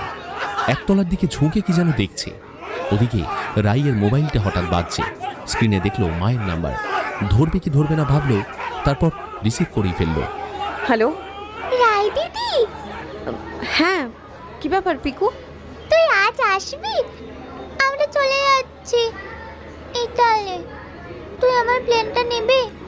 তাহলে দাদানের কাছে রেখে যাব, তুই ওটাই চড়ে আমার কাছে আসিস। হ্যাঁ। এরই মধ্যে ক্লাসে ঢুকলো 4-5 জন ছেলে। মুখে কালো কাপড় বাঁধা, মাথায় লাল ফেট্টি, একজনের হাতে আবার লম্বা রড। কি বিভৎস মূর্তি! ভয়ে পেছনের বেঞ্চে বসা দুজন মেয়ে চিৎকার করে উঠল। পিহু ডুকরে কাঁদছে, পদ্মকে আড়াল করে দাঁড়িয়ে আছে। রাই কি করবে বুঝতে পারছে না। ওদিকে আবার পিকুর গলা। রাই দিদি, আয় রাই দিদি, তুই কোথায় রে? কে চিৎকার করছে? আয় বল না, মাকে ডাকে। ও তাড়াতাড়ি ফোনটা কেটে দিল। একটা ছেলে তার দিকে এগিয়ে আসছে, কপালে সিঁদুর লেপা, হাতে স্টিলের বালা। বলল, এই যে তুমি রায়চৌধুরী? প্রেস আসছে, তুমি ওদের কাছে গিয়ে বলবে যে শুভজিৎ তোমার শিরোধারী করেছে, ঠিক আছে? সেরকম তো। ছেলেটা রডটা বোমো করে ঘোরাতে লাগলো নিজের মাথার উপরে। হাসছে, তারপর ডান হাত থেকে বাঁ হাতে নিয়ে বলল, যেটা বলতে বলছি ওটাই বলবে। এই শালা শুভজিৎটা আমাদের লাইফটা হেল করে রেখে দিয়েছে। ক্যাম্পাসিং এর নামে ব্যবসা চালায় এখানে, টাকা পয়সার লেনদেন হচ্ছে এখানে, ছাত্রীদেরকে এক্সপ্লয়েট করে শালা। এভাবে আমাদের ব্যাচে কত অগাভগা চান্স পেয়ে গেছে, আর আমরা ওই শুভজিতে পা চাটা কুত্তা নই বলে কোনো ইন্টারভিউ কলই আসছে না আমাদের কাছে। ওকে আজকে না মাটিতে গেড়ে রেখে দেবো শালা। তুমি ওর ঘর থেকে নড়বে না, হ্যাঁ? একদম এখানে থাকো। প্রেস এলে আমি তোমার কাছে যাব, দুনিয়া জানুক এত বড় নামি দামি কলেজের ভেতরে শালা কি হচ্ছে। রাইয়ের পা দুটো ঠক ঠক করে কাঁপছে। এদিকে একের পর এক ফোন, একবার মা একবার বাবা। তার মানে পিকু প্রচার করে দিয়েছে। তাহলে কি সুইচ অফ করে দেবে? এরই মধ্যে রণজয় ফোন করে বসল। ম্যাম, আপনি শিগগির নিচে নেমে আসুন। কেন, কি হয়েছে? ওরা কিন্তু আজ আপনাকে টার্গেট করেছে, বেরোতে দেবে না। আমার অপরাধ? কোনো অপরাধ নয়, আপনি ওদের ট্রাম্প কার্ড। আপনাকে দেখিয়ে ওরা একটা স্টোরি ফলাও প্রচার করবে চ্যানেলে চ্যানেলে। কিন্তু আমার বন্ধুরা, ওদের ছেড়ে যায় কি করে? ওদের নিয়ে চিন্তা নেই, ব্যবস্থা হয়ে যাবে, আপনি নেমে আসুন। নামতে গেলেই যে দেখে ফেলবে। ওদের ছেলেরা আশপাশেই আছে। টয়লেটে যাওয়ার নাম করে ক্লাসরুম থেকে বেরোন, দেখবেন পাশ দিয়ে একটা ঘোরানো সিঁড়ি নিচে নেমে গেছে। জমাদারদের ব্যবহারের জন্য ওই সিঁড়ি, বিশেষ কেউ ব্যবহার করে না। আপনি ওই সিঁড়ি দিয়ে নেমে আসুন, আমি নিচে দাঁড়াচ্ছি। কলেজ কম্পাউন্ড থেকে বেরোবো কেমন করে? একটা ভাঙা পাঁচিল আছে, ওটা দিয়ে সোজা মেন রোড ধরা যায়, আমি দেখে নিয়েছি আগেই। রায় 2-1 মুহূর্ত সময় নিল নিজের সঙ্গে বোঝাপড়া করার। তারপর রণজয় যা যা বলল সেগুলো করার প্রস্তুতি নিল। ব্যাগ থেকে নিজের আই কার্ড আর কিছু টাকা পুটলি করে বুকের মধ্যে ঢুকিয়ে নিল। ব্যাগটা বেঞ্চেই রাখা রইল, নইলে অন্যরা সন্দেহ করবে। তবে ধানসিঁড়ির ধারালো দৃষ্টি নিঃশব্দে সব লক্ষ্য করছে। একটা মেসেজও পাঠালো, গো অ্যাহেড, পারলে এখান থেকে বেরিয়ে সোজা থানায় যা। তোকে যাতে কেউ ভুল না বোঝে তার দায়িত্ব আমার। বুক হিম করা কয়েকটা মুহূর্ত। রণজয় যেভাবে যা যা বলেছিল মাথা ঠান্ডা করে ও করে চলেছে। ভাঙা পাঁচিলের হদিশ আগে জানত না, এখন দেখল একটা পায়ে চলা সরু রাস্তা সিধে গিয়ে ধাক্কা খেয়েছে বড় রাস্তায়। তবে চারপাশ অতি নোংরা, কয়েকটা ঝুপড়ি চায়ের দোকান ইতিউতি ছড়ানো, সবগুলোরই ঝাঁপ বন্ধ। রণজয় প্রায় ছুটে নিয়ে চলেছে ওকে। বলল, তপনদার গাড়ি একটু দূরে সাইড করানো আছে, একটু জলদি এই রাস্তাটা বেরোতে হবে কিন্তু ম্যাম। ও ছুটতে শুরু করলো। রাস্তা এখন ফাঁকা। ছুটতে ছুটতে রণজয় বলে, তাকাবেন না, তবে চিনে রাখুন এখানেই শুভজিতের ঠেক। কলেজের পর কিছু সাঙ্গপাঙ্গ জুটিয়ে গাঁজার আড্ডা বসায়, আর ইদানিং ওকে কোম্পানি দিচ্ছে আপনাদের বন্ধু অনুষ্কা সিনহা। অনুষ্কা? গাড়িতে উঠে কাঁচ তুলে দিল। বুকটা এখনো হাঁপুরের মতো উঠছে নামছে।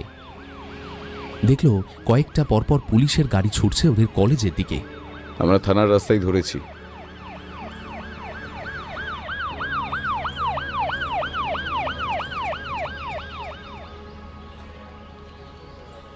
থানায় বসে এখন রিপোর্ট লেখাচ্ছে রাই। এদিকে মোবাইলে একের পর এক ফোন, প্রথমে মা, তারপর দাদান, সর্বশেষে বাবা। ভীষণ গুরুগম্ভীর গলা সন্দীপের। আরে তুমি কেন এইসব ঝামেলায় জড়াতে গেছো রাইমা? এত বড় অন্যায়ের সঙ্গে আপোষ করা গেল না বাবা। বুঝলাম, তবুও যাক শোনো, আমার এক বন্ধু লালবাজারে posted assistant commissioner of police, ওর সঙ্গে কথা হয়েছে, ওরা ব্যাপারটা দেখছে। তুমি ভালো বাড়ি ফিরে এসো। তবুও আরও খানিকক্ষণ সময় পেরিয়ে গেল পেপারে সই সাবুত করতে। যখন থানা থেকে বেরোলো বিকেলের আলো মরে গেছে। শরীরটা অবসন্ন লাগছে রাইয়ের। রণজয় সামনের সিট থেকে ঘাড় ফিরিয়ে হাসল। আপনার মিশন সাকসেসফুল ম্যাম। শুভজিৎকে থানায় তুলে আনা হচ্ছে। বাড়িতেই ঘাপটে মেরে বসেছিল। সত্যি? কে বললো? আমার সোর্সের উপর একটু ভরসা রাখুন ম্যাম, ফেক নিউজ ছড়াই না। আবার রাইয়ের মোবাইলটা বেজে উঠল। ওপাশে মা ফোন করেছেন। কিরে, ফোন তুলছিস না কেন? তোর বাবার মুখে সব শুনলাম। উফ বাবা, কি ভয়ঙ্কর। ভয়ের কিছু নেই আর। এনিওয়ে শোনো, পিকু সকালে ফোন করেছিল, বারবার বলছে ইটালি চলে যাবে। কেসটা কি? আরাত্রিকা চুপ, কোনো শব্দ নেই। মা, হ্যালো। হ্যাঁ বলছি, আসলে কল্প ইটালিতে এবার সেটেলড হয়েছে। এতদিন তো ঠিকমতো জায়গা বাসা পাচ্ছিল না, এবার সব অ্যারেঞ্জ করেছে। আমাদের চলে যেতে হবে। রাই চুপ। বুকের মধ্যে একটা চিনচিনে ব্যথা যেন কাজ করছে। মা চলে যাবে সুদূর ইটালি। ভাই আর কি বলেছে তোকে? ভাই কথাটা কানে বিঁধল ওর। কেটে কেটে বলল, হ্যাঁ, পিকু ওই ইটালি যাবার কথাই বলছিল। তুই পিকুকে কখনো ভাই বলে ভাবতে পারিস না? না রে। না। কেন? পিকু তো দিদি বলতে অজ্ঞান। মা প্লিজ, জোর করে জুলুম করে সবকিছু আদায় করতে যেও না। বলেই লাইনটা কেটে দিল। কান দিয়ে যেন গরম হলকা বেরোচ্ছে। মিনিট দুয়েক হলো না, আবার ফোনটা বাজল। হ্যালো রাই, আমার একটা উপকার করতে পারবি রে? প্লিজ মা, এমন কিছু চেয়েও না যা দিতে পারবো না। আমি কিন্তু বাবার মতো দাতা কর্ণ নই। তুই বড্ড পাল্টে গেছিস রে। যাকে শোন, তোর বাবার তো অনেক কানেকশন, চট জলদি একটা পাসপোর্ট চাই। তুই একটু বল না রে ব্যবস্থা করে দিতে। আমার চাইতে তুমি ডিরেক্টলি অ্যাপ্রোচ করো, কাজ হবে। হচ্ছে না তো, সন্দীপ শুনলেই এড়িয়ে যায়। আসলে ও চায় না আমি চলে যাই। সর্বাঙ্গ জ্বলে উঠল রাইয়ের। ইচ্ছে করলো তীক্ষ্ণ কিছু শব্দ ছুড়ে দিতে। শেষ মুহূর্তে নিজেকে আটকে নিল। নিজের মনেই ফিসফিস করে বলল, মা, নিজের ভ্রম কাটিয়ে ওঠো। তুমি সন্দীপ চৌধুরীর কাছে কয়েকটা হলদে হয়ে যাওয়া ফটোগ্রাফ ছাড়া আর কিচ্ছু নও। কলেজ আজ শান্ত। ডিসেম্বর মাস, সামনে ফার্স্ট সেমিস্টার। শুভজিৎ বেশ কিছুদিন লকআপে কাটিয়ে এখন জামিনে ছাড়া পেয়ে রয়েছে। পদ্মনাভই খবরটা দিল। শুভজিৎকে ইদানিং দেখা যাচ্ছে উকিলের চেম্বারে চেম্বারে ঘুরে বেড়াতে। উড়োঝুড়ো চুল। হবেই তো, সব অপকর্মের সঙ্গে মেয়েদের হ্যারাসমেন্টের কেসও ফেসেছে। সালা বেল কি করে পেল সেটাই একটা তাজ্জব ব্যাপার। তবে যেখানেই যাক, এই কলেজে আর ফিরতে হবে না জাদুকে। এখানে কেন, কোথাও আর ওকে ফিরতে হবে না। তাহলে এটাই প্রমাণ হলো বন্ধুগণ, আমরা ফার্স্ট ইয়ার ব্যাচ এই কলেজে একটা ইতিহাস সৃষ্টি করে রাখলাম। কি বলো? ধানসিঁড়ি আস্তে আস্তে দূরে সরে যাচ্ছে। আজকালও বন্ধুদের ভিড়ে বিশেষ থাকে না। কারণটা একমাত্র জানে রাই। শ্রাবণ আবার বেপাত্তা, বলা নেই কওয়া নেই হঠাৎ করেই। ছেলেটা বেশ কিছুদিন ছন্দে চলছিল। সব কটা ইন্টারনাল অ্যাসেসমেন্টে হাইয়েস্ট স্কোরার। হঠাৎ ডুব, দিন 15 যাবৎ, এমনকি মোবাইলটাও সুইচড অফ। ধানসিঁড়ি একদিন কাঁচুমাচু মুখে রাইকে ধরল। এই শ্রাবণের বাড়ি আর একদিন চল না যাই। কি যে হলো আবার। রাই রাজি হয়নি। আজকালও নিজেরও মনটা ভালো নেই। মা চলে যাচ্ছে ইটালি। নিজের মনেই রাই বলল, কোথায় গেলে শান্তি, একটু স্বস্তি পাবো বুঝতেই পারছি না। যে মাকে দেখার জন্য মন এত ছটফট করে, সে মাই সামনে এসে দাঁড়ালে একটা জ্বালা ভেতরটা পোড়ায়। কেন এমন হয়? আর পিকু হয়েছে আরেক অদ্ভুত ছেলে, সব সময় পায়ে পায়ে ঘুরছে। আমাকে পেলেই হলো, মুখে যেন খই ফুটছে, অফুরন্ত কথা, অনর্গল প্রশ্ন, আর আসার সময় কান্না। আজকাল বাবাও বড্ড অস্থির, সকাল থেকে মাঝরাত পর্যন্ত নিজেকে ব্যস্ত রাখে। কারণটা বোঝা যায়, কোনো ফোঁকর গড়েও যেন সন্দীপ চৌধুরীকে আবেগ বশীভূত না করে। মা এবার বহুদিন কলকাতায় কাটিয়ে গেল, সঙ্গে পিকু। কিন্তু এত কাছাকাছি থেকেও একটা লম্বা প্রাচীর আমাদের মাঝখানে। পিকুকে আপনি বড্ড ভালোবেসে ফেলেছেন, তাই না ম্যাম? রণজয় ঘাড় ফিরিয়ে হঠাৎ প্রশ্নটা করল। সেদিন দেখলাম ওর শরীরে নাক ডুবিয়ে আদর করছেন। রাই চুপ। আসলে ওর শরীরে আপনি মায়ের গন্ধ পান। ভুল বুঝছো, আমি মোটেই পিকুকে ভালোবাসি না। বাসেন না? সত্যি বলছেন? হ্যাঁ সত্যি, কেন বাসবো? ওই এক ফোঁটা ছেলেটাই তো আমার সব কেড়ে খুঁড়ে নিল। রাইয়ের চোখের কোণে জমে থাকা জল ভরা ভারী মেঘগুলো এবার গুঁড়ো গুঁড়ো হয়ে ভাঙতে শুরু করে।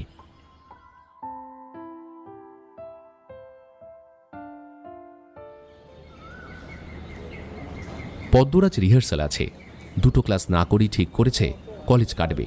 সামনেই ওদের নাটকের কল শো, খুব বড় মঞ্চে। পিহু হোয়াটসঅ্যাপ করলো, আজ আমাদের পাড়ায় আসবি? আজ? না রে, সম্ভব নয়, প্লিজ কাল কর। তোকে পেট পুড়ে মিষ্টি খাওয়াবো, সঙ্গে হিঙের কচুরি, যত ইচ্ছে। তারপরেও পেটে জায়গা থাকলে কয়েক পিস ফুলকপির সিঙ্গাড়া। এই কি ভাবিস রে, আমার পেটটা একটা জ্বালা। শোন, যতই লোভ দেখা, আজকে আমার মরারও সময় নেই। তবে হ্যাঁ, নতুন গুড়ের সন্দেশ কিন্তু একদিন ঠিক খাওয়াতেই হবে। খাওয়াবি তো? এখনো গুড়ের সন্দেশ ওঠেনি, তবে ওটা আমার বিয়ের মেনুতে থাকবে, পেয়ে যাবি। যত ইচ্ছে তখন পেট পুড়ে খাস। অবশ্য জানি না কাকা তোর নাম লিস্টে রেখেছে কিনা। চারেলা দেখিয়ে বেরিয়ে এসেছিস। পদ্ম একটা ইনস্ট্রুমেন্টের মেজারমেন্ট নিচ্ছিল। এইসব মাপযোগের সময় ধ্যান সরাতে নেই। ল্যাব অ্যাসিস্ট্যান্ট বড়ই কড়া, তবু ওর হাত থেমে গেল। এই শোন, এখনই এত বিয়ে পাগলা হোস না, অনেক সময় আছে, আগে ইঞ্জিনিয়ারিংটা পাশ কর। উত্তরে একটা স্মাইলি পাঠালো পিহু, তারপর অফলাইন। এরপর প্রায় 5 বার মেজারমেন্টে গন্ডগোল হলো পদ্মর। কিছুতেই মন লাগাতে পারছে না। এক্ষুনি একবার পিহুর কাছে যাওয়া দরকার। ওর ল্যাব চলছে অন্য ঘরে। ধানসিঁড়ি আজ একাই চলে এসেছে শ্রাবণের বাড়ি। তবে আসার আগে ওদের ল্যান্ডলাইনে ফোন করেছিল। নাম্বারটা ডায়েরিতে টোকা ছিল। শ্রাবণের মা ফোন ধরলেন। ধানসিঁড়ি আমতা আমতা করে নিজের পরিচয় দিয়ে বলে, আমি শ্রাবণের সাথে একই কলেজে পড়ি, একই স্ট্রিম। ও আসছে না, তাই ভাবলাম শ্রাবণ ভালো আছে তো? অনেক পড়া জমে গেছে, ভাবছিলাম নোটসগুলো দিয়ে আসবো কি না।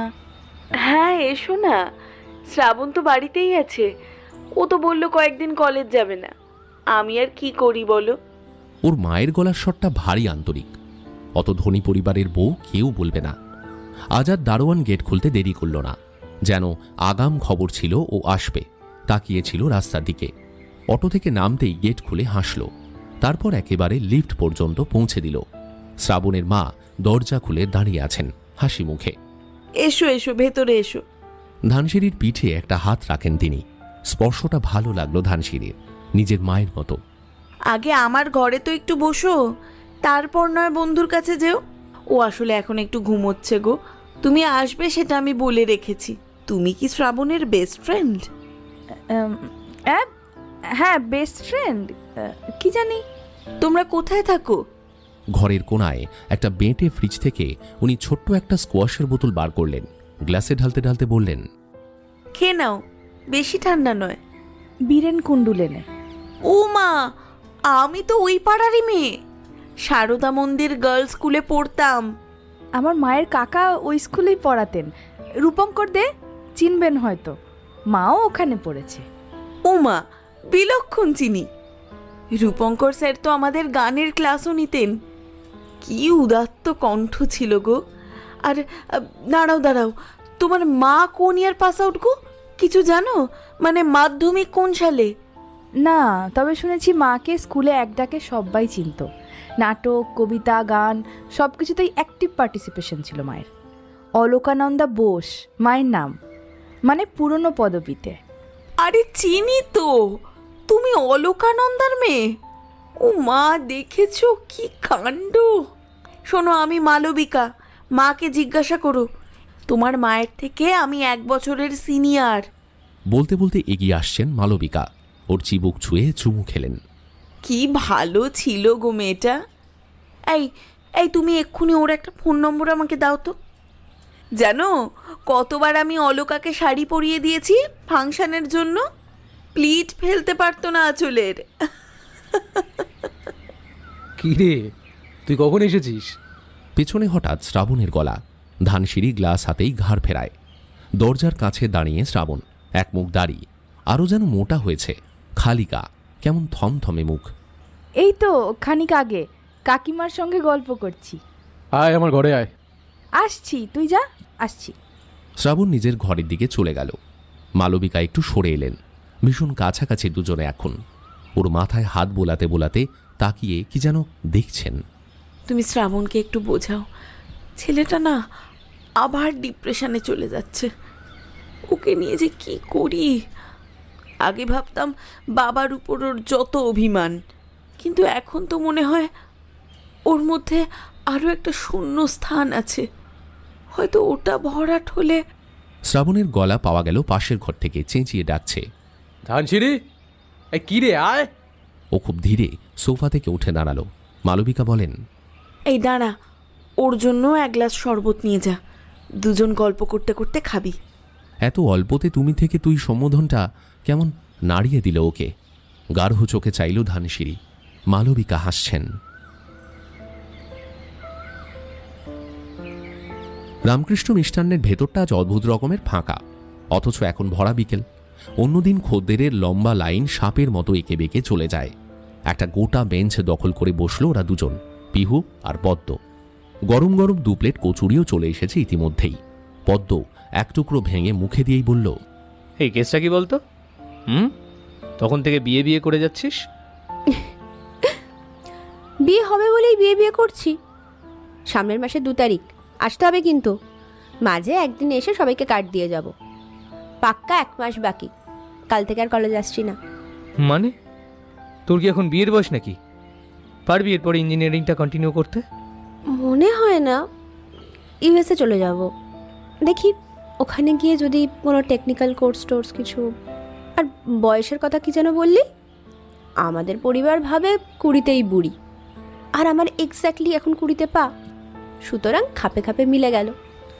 এইচএসের পর থেকেই দেখাশোনা চলছিল, এনআরআই পাত্র পেতেই খপাত। Are you serious? সত্যি বিয়ে হচ্ছে তোর? তুই মেনেও নিলি? এভাবে পড়াশোনা হাফ ডান করে পিহু, তোর ভবিষ্যতের কি হবে? এনআরআই পাত্রের বউ, মন্দ কি? আমেরিকায় সেটেলড, ভবিষ্যৎ খারাপ হবে মনে হচ্ছে তোর? পদ্ম টেবিলের উপর ধাঁই করে একটা ঘুষি চালিয়ে বলে, ছি, তুই না এখনকার মেয়ে, নিজের কোনো ভয়েস নেই, এভাবে পরিবার চাপিয়ে দিল। আর তুইও আরে বেকার বেকার একটা ইঞ্জিনিয়ারিংয়ে সিট নষ্ট করলি। সাধারণ হিউম্যানিটিস পড়তে পারতিস, বা হোম সায়েন্স। তুই এত রিয়াক্ট করছিস কেন? ইঞ্জিনিয়ারিং পড়া পাত্রী দেখিয়েই তো কাকা ওই এনআরআই পাত্রটাকে জোগাড় করেছে। ওরা ভালো রেজাল্ট করা, লেখাপড়ায় শার্প একটা মেয়ে চাইছিল। তাছাড়া পয়সাও ঢেলেছে কাকা। 100 ভরি সোনা দিচ্ছে আমার কাকি। ওয়েট, আমি অনেক দিন ধরে ভেবেছি প্রশ্নটা করব। তোর কাকাই কি সর্বেসর্ব ওই পরিবারে? তোর নিজের দাদা বাবা কেউ নেই?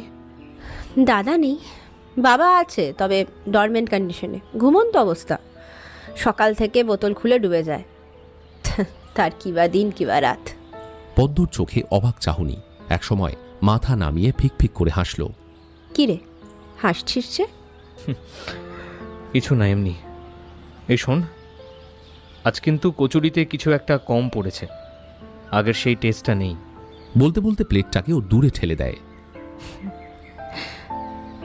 আসলে আজ আলোচনাটাই যে স্বাদ আর গন্ধহীন। তোর আর আমার কপালটা অনেকটা একরকম, জানিস তো? কীরকম? দুজনেরই পড়াটা মাঝপথে বন্ধ হলো। আমারটা পয়সার অভাবে, এই সেমটাই লাস্ট।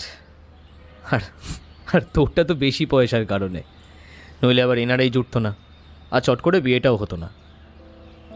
আমরা দুজন দুটো সমান্তরাল রেখা, বুঝলি তো, সবসময় পাশাপাশি হাঁটবো। সমান্তরালরা কিন্তু একে অপরের সঙ্গে মেলে না কখনো, ওই পাশাপাশি শুধু হেঁটে চলা। হ্যাঁ, যাকে চ উঠি। আজ কিন্তু আমি পে করবো, না করবি না। আর শোন, কই বাত নেই, এই জীবনে না হয় সমান্তরাল রেখা হয়েই থেকে গেলাম, কিন্তু আমাদের ভালোবাসার সঞ্চয় দেখবি বৃথা যাবে না। ঠিক পরের জন্মে কোথাও না কোথাও দেখা হয়ে যাবে মেরি জান, তখন না হয় টাটা।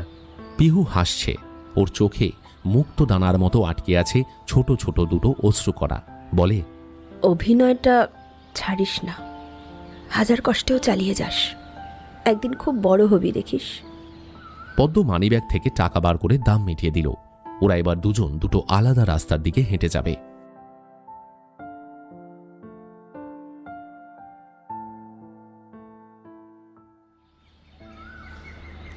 এই শ্রাবণ, এদিকে আয়। এই কি হয়েছে রে তোর? কলেজের সব ঝামেলা তো চুকে পুকে গেছে, তাহলে আবার কেন আসছিস না রে? সামনেই তো পরীক্ষা, কত প্র্যাকটিক্যাল ক্লাস হয়ে গেছে জানিস? শ্রাবণ চুপ, চোখ খোলা জানলার বাইরে। বিড়বিড় করে কি যেন বলছে। ধানসিঁড়ি এগিয়ে আসে। তোর জন্য কাকিমা কত দুশ্চিন্তা করেন বলতো। এই না তুই বলতিস মাকে খুব ভালোবাসিস, তার এই নমুনা। শ্রাবণ ঘাড় ঘুরিয়ে তাকালো, দৃষ্টিটা ঘোলাটে। বলল, সবাইকে শুধু আমিই ভালোবেসে যাব না রে, আর আমাকে? তোকেও তো কত মানুষ ভালোবাসে।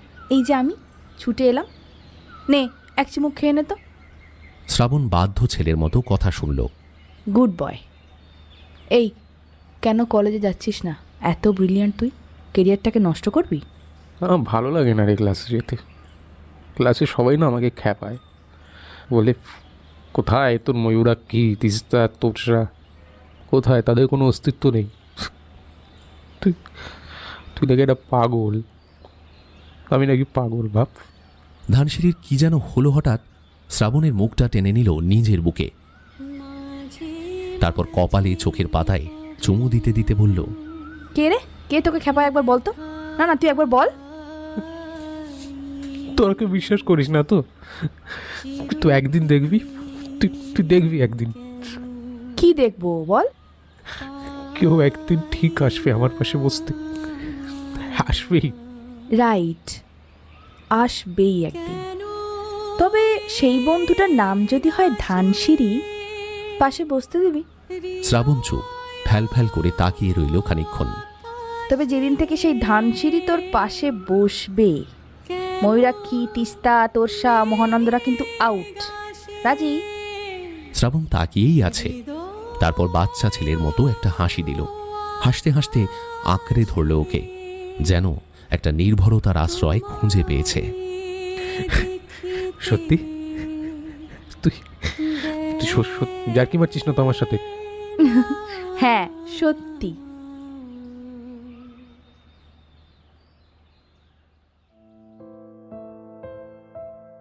ইটালি গিয়ে নতুন সংসার সাজাতে হবে, তাই কারি কারি জিনিস ইন্ডিয়া থেকে কিনে নিয়ে যাচ্ছে আরাত্রিকা।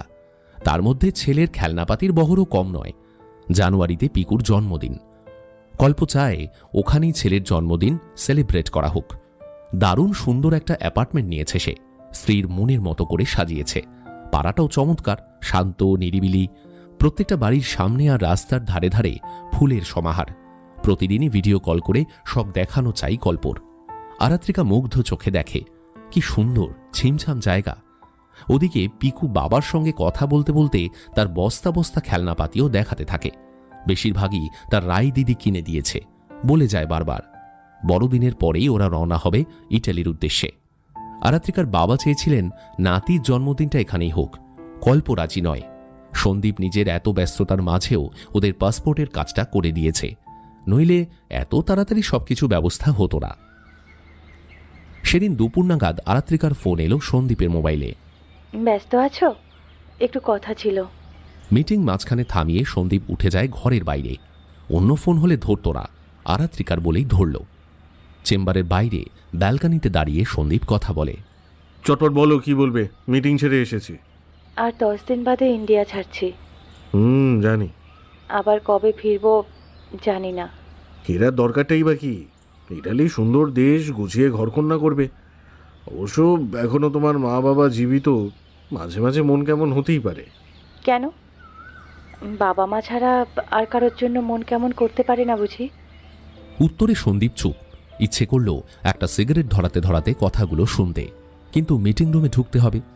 আরাত্রিকার কথাগুলো কেমন যেন সর্দি জড়ানো। কান্নাকাটি করেছে নাকি? যাওয়ার আগে একবার তোমার বাড়িতে একটা দিন থাকতে দেবে? আচমকা এমন কথায় সন্দীপ ভ্যাবাচেকাকে নীরব হয়ে গেল, কিন্তু অপর প্রান্ত হয়তো কোনো উত্তরের অপেক্ষায় আছে। তাই গলা খাদে নামিয়ে সন্দীপ বলল, আসতেই পারো, কিন্তু কি দরকার? দরকার কিছু নেই, এমনি। ঠিক আছে, আমি ঘন্টাখানেক বাদে ফোন করে কথা বলছি। ঠিক আছে। সন্দীপ ফিরে আসে মিটিং রুমে। একটা গুরুতর বিষয় কথা চলছিল। সে উঠে যাওয়ায় আলোচনায় যেন ভাটা পড়েছে। পুরনো প্রসঙ্গ ফিরে আসতে একটু সময় লাগলো। আরাত্রিকার কণ্ঠস্বরটা এখনো কানে বাজছে। কেন কেন আবারও ফেলে যাওয়া ঘরে ফিরতে চাইছে? একটা রাত, একটা দিন, কিংবা হয়তো কয়েক ঘন্টাই মাত্র, কিন্তু কেন কেন পুরনো স্মৃতির কাছে ফিরতে চাইছে ও?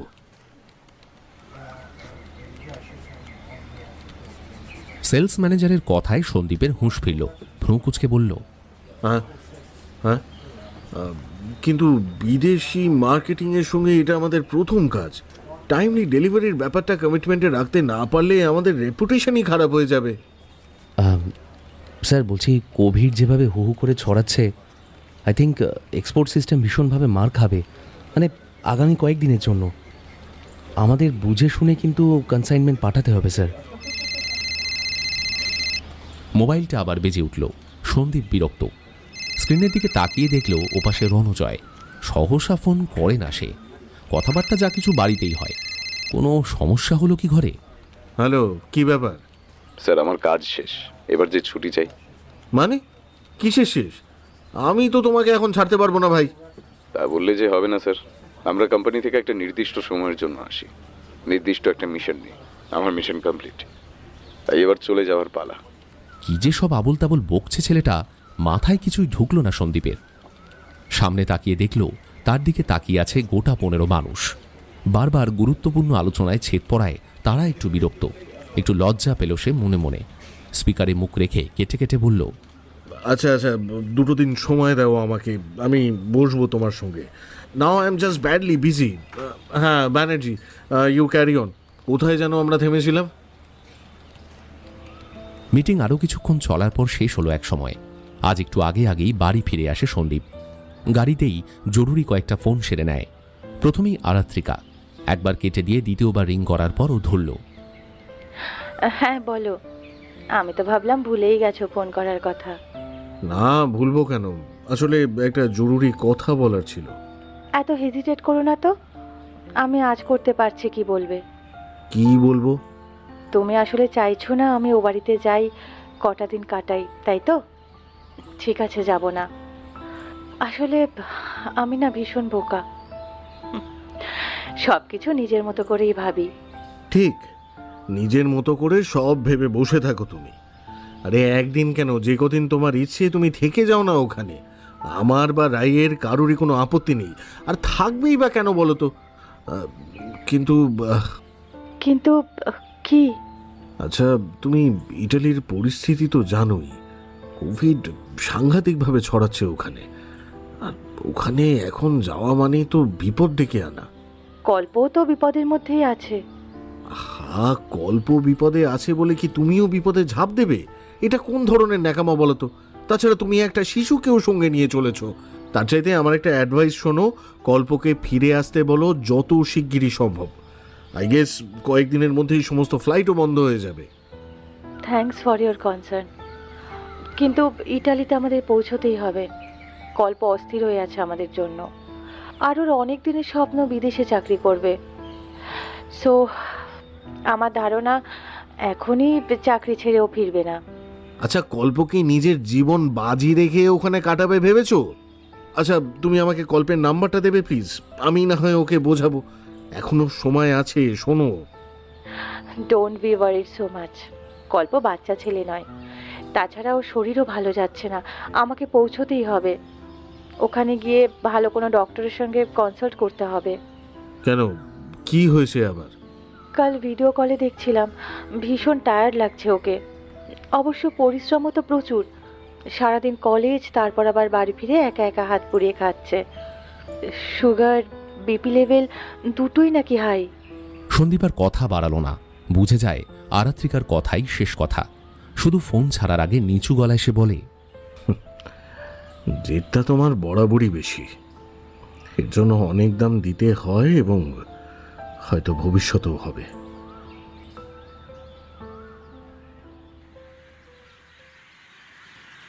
আজ ঠান্ডাটা জাঁকিয়ে পড়েছে। রাইয়ের আলসেমি আর কাটতেই চায় না। যখন ঘুম ভাঙল, রোদের গায়ে পাকা রং। কলেজ নেই, তাই বাঁচোয়া, নইলে পরিমরি করে ছুটতে হতো। সামনেই সেমিস্টার, তাই স্টাডি লিভে আছে অনেকেই। তবু কিছু আড্ডাবাজ নিয়ম করে কলেজে আসে আর যায়। রণজয় দরজায় দাঁড়িয়ে নক করল। আসবো ম্যাম? এসো। ও মা, তুমি আজ কফি মগ হাতে? তাড়াতাড়ি মুখ ধুয়ে কফিটা খেয়ে নিন ম্যাম, একেবারে ধোঁয়া ওঠা।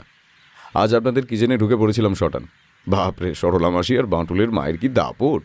আমিও নাচর বান্ধা, কিচেনে ঢুকবই। তারপর সবাইকে নিজের হাতে চা খাইয়ে শান্ত করলাম। আর আপনার জন্য এই কফি বানিয়ে এনেছি। আর একটা জিনিসও এনেছি বাড়ি থেকে, খাবেন? আমার মায়ের হাতের। কি? আপনার ভালো লাগবে কিনা জানি না, তবে রান্নার মাসিটা তোফা তোফা করে খেলো কিন্তু। আরে বাবা, জিনিসটা কি? গরিবের কেক, বিনা ওভেনে। কাল বোনের জন্মদিন ছিল, আমার বেশ লেগেছে খেয়ে। বললাম করে দাও সাহেবের বাড়ির জন্য। তুমি কাল অনেক দিন পর বাড়ি ফিরলে, তাই হয়তো বোনের জন্মদিন আর তোমার বাড়ি আসা দুইয়েরই সেলিব্রেশন হলো। হবে হয়তো। রাই দাঁত ব্রাশ করতে করতে একটু খুঁটিয়ে নজর করল ওকে। আজ রণকে অন্য রকম দেখাচ্ছে, ঝকঝকে, চনমনে। সাদার উপর কালো check check full sleeve shirt, navy blue pant, বেশ লম্বা সুঠাম চেহারা। আগে কোনোদিন এত ফিটফাট দেখেনি ওকে রাই। হাতে সোনালি ব্যান্ডের সাদা ডায়ালের ঘড়ি, চওড়া কবজিতে আঁট হয়ে বসেছে। আগে কি ঘড়ি পরত? না। চুল আঁচড়াবার ধরনটাও কেমন পরিপাটি।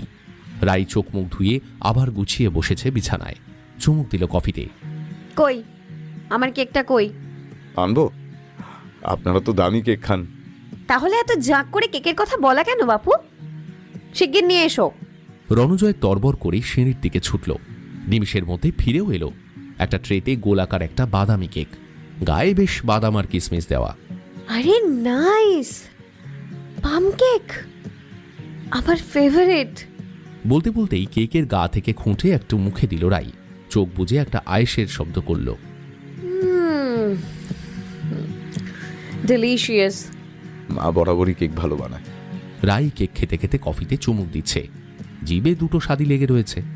একসময় আমাদের সংসারের চাকা যখন প্রায় থেমে যাবে যাবে করছে, মা একটা ব্যাংকে ক্যান্টিন চালাবার কাজ নিল। বেশ রমরমা চলল, কিন্তু এত খাটুনির কাজ, মা অসুখে পড়ল। কাজ বন্ধ, আবার অভাব। এবার আমরা সবাই মিলে কাজ ভাগ করে নিলাম। ভাই বোন মিলে ঠোঙা বানাচ্ছি, ফুলের মালা গেঁথে বাজারে বিক্রি করছি। অভাবের দিনগুলো হু হু করে কেটে যেতে থাকে। তবে পড়াশোনাটা হাজার কষ্টেও বন্ধ করিনি। ভেসে যেতে যেতেও ভাবতাম ওই তো বাতিঘর, তীর অল্প একটু দূরে। রাই অবাক হয়ে শুনছে। রণজয়ের মুখে জানলা দিয়ে রোদ এসে পড়েছে, মুখটা আলো আলো। হঠাৎ কিছু মনে পড়তেই রাইয়ের হুঁশ ফিরল। এ কি রণ, তোমার কফি কোথায়? বলতে বলতেই চামচ দিয়েই কেকের একটা খণ্ড কেটে ওর দিকে বাড়িয়ে দেয়। কি কাণ্ড দেখো, নিজেই গপ গপ করে খেয়ে যাচ্ছি। কফি ভীষণ তিতকুটে, ভালোবাসি না মোটেই। আরও কি, আমায় কেক দিচ্ছেন, বাড়িতেই তো খেয়ে এলাম। এটা পুরোটাই আপনার। 3টেই এনেছিলাম, একটা সাহেবের, একটা আপনার, আর একটা রান্নার মাসিদের দিয়ে এসেছি। খাবে না তো? ফাইনাল। বেশ, তাহলে একাই মেরে দিই। ইয়াম্মি হয়েছে কিন্তু। উত্তরে জানলার এক পাল্লা খোলা, হুহু ঠান্ডা হাওয়ায় ঘর যেন জমে যাচ্ছে। রণজয় তাড়াতাড়ি ওটা বন্ধ করতে যেতেই হাত দিয়ে আটকালো রাই। থাক না, কি সুন্দর রোদ, দারুণ দারুণ সব প্যাটার্ন এঁকেছে মেঝেতে। আমি রোজ দেখি, দারুণ লাগে রোদের আলপনা। রণ, তোমার বাড়ির খবর কি? সব ওকে তো? ঠিকই আছে ম্যাম, বোন খুব ভালো রেজাল্ট করেছে টেস্টে, মার্চ এইচএস। দেখা যাক ফাইনালে কি হয়। তবে ওকে নিয়ে আমার অনেক স্বপ্ন। যেমন? তিনি বড় হয়ে একজন বিরাট সায়েন্টিস্ট হবে, দুরারোগ্য সব ওষুধ আবিষ্কার করবে। আমার দাদু জানেন তো একজন বিরাট হোমিওপ্যাথি ডাক্তার ছিলেন, পূর্ব বাংলায় বাড়ি, জমি কত কি ছিল, ওখানে এক ডাকে লোকে চিনত। কত গরিব যে দাদুর বিনি পয়সায় ওষুধে প্রাণ পেত। এই বয়সেও দাদু একটা স্বপ্ন নিয়ে বাঁচেন জানেন। কি স্বপ্ন? ব্যাস, পেট ভর্তি, আজ আর ব্রেকফাস্ট করব না। হ্যাঁ, কি বলছিলে তখন দাদুর স্বপ্নের কথা? একটা ডিসপেন্সারি নাকি খুলবেন, লাইন দিয়ে লোক এসে ওষুধ নিয়ে যাবে, রোগ মুক্তি ঘটবে মানুষের। বাহ, তোমাদের পরিবারটা বড় সুন্দর, স্বপ্নের মধ্যে বাঁচো। এক্স্যাক্টলি, স্বপ্নের মধ্যে যাপন বলেই বোধহয় আমাদের কোনো দুঃখ যন্ত্রণা ছুঁতে পারে না। আচ্ছা রণ, নিজেকে নিয়ে তোমার কোনো স্বপ্ন নেই? আছে, তাই তো আনন্দ খুশির ফেরিওয়ালা হয়েছি। ব্যাস এইটুকু স্বপ্ন? জীবনে আরো বড় হওয়ার কোনো স্বপ্ন নেই?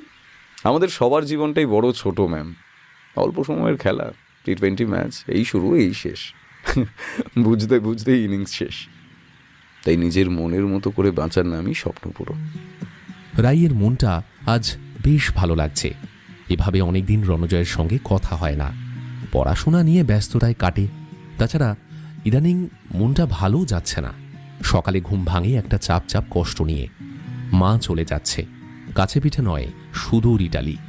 আবার কবে দেখা হবে কে জানে। খুব ইচ্ছে করে মাকে জবরদস্তি আটকে রাখতে, কিন্তু জোর পায় না। পিকু আজকাল ঘন ঘন ফোন করছে, তার সেই একই কথা। প্লেনটাকে রেখে দেবো দাদানের কাছে, ওটাই চেপে তুই উড়ে আসবে তো ইটালি। রাই শোনে আর হাসে। ছেলেটা সত্যিই মিষ্টি। একদিন বলল, জানিস রাই দিদি, আমার বার্থডেতে সান্টা ক্লজ আসবে, গিফট নিয়ে আসবে জানিস? সে কি, তোমার জন্মদিন তো 1 জানুয়ারি, আর শান্তা বুড়ো আসে বড়দিনের আগের রাতে। পিঠে বিরাট গিফটের বস্তা, ওই এক রাতেই বস্তা খালি। 1 জানুয়ারিতে শান্তার তো আর আসা হবে না, গিফট তো শেষ। ইতালিতে সান্টারে একটু বেশি দিন থাকে, বাবা বলেছে আমার বার্থডেতে স্পেশাল গিফট আনবে ও। ম্যাম, আপনার সঙ্গে কিছু কথা ছিল। রণজয়ের কথা একটু চমকে তাকায় রাই। কথা? হ্যাঁ বলো। আমি চলে যাচ্ছি। হ্যাঁ মানে কোথায়? এখনো জানি না, তবে এখানে আমার কাজ শেষ, চলে যেতে হবে। কে বলেছে তোমায় চলে যাওয়ার কথা? বাবা? না না, এটা আমাদের কোম্পানির নিয়ম, খুশির সব ফানুস উড়িয়ে দেওয়ার পর ছুটি। তুমি কি নতুন কোনো চাকরি পেয়েছো? Better chance? না ম্যাম, আমি কোনো চাকরি পাইনি। ওই যে বললাম, আমার কাজ শেষ। আমার ব্যাগে যতটুকু খুশি আনন্দ বিলোবার সব বিলিয়ে দিয়েছি। আমার মিশন কমপ্লিট, এবার ফিরে যেতে হবে। কি মিশনে তুমি এসেছিলে রণ? আপনার ভেতরে রাগ, হতাশা, যন্ত্রণাকে সব বাইরে টেনে ফেলে দিয়ে ফুসফুসে শুধু খুশি ভরে দেওয়া। আমার তো ফায়ার এক্সটিংগুইশারেরই কাজ। রাই হঠাৎ কেমন ছটফট করে ওঠে। একবার উঠে দাঁড়ালো, চেয়ার ছেড়ে ঘরময় ঘুরল এলোমেলো পায়ে, আবার বসে পড়ল। তারপর জানলার কোণ ঘেঁষে একটা মোড়ায় বসে পড়ে বলল, তুমি চলে গেলে আমি আবার একা, আর শূন্যতা চাই না জীবনে। ভয় পাই নিঃসঙ্গতাকে, বিশ্বাস করো। আপনার ভেতরে অনেক শক্তি, সব সামলে নেবেন। আমার আর নতুন করে কিচ্ছু দেওয়ার নেই। যে কাজ শেষ, এবার অন্য কোথাও হয়তো ডাক পড়বে। বললেই হলো নাকি? আমি তোমায় ছুটি দেব না।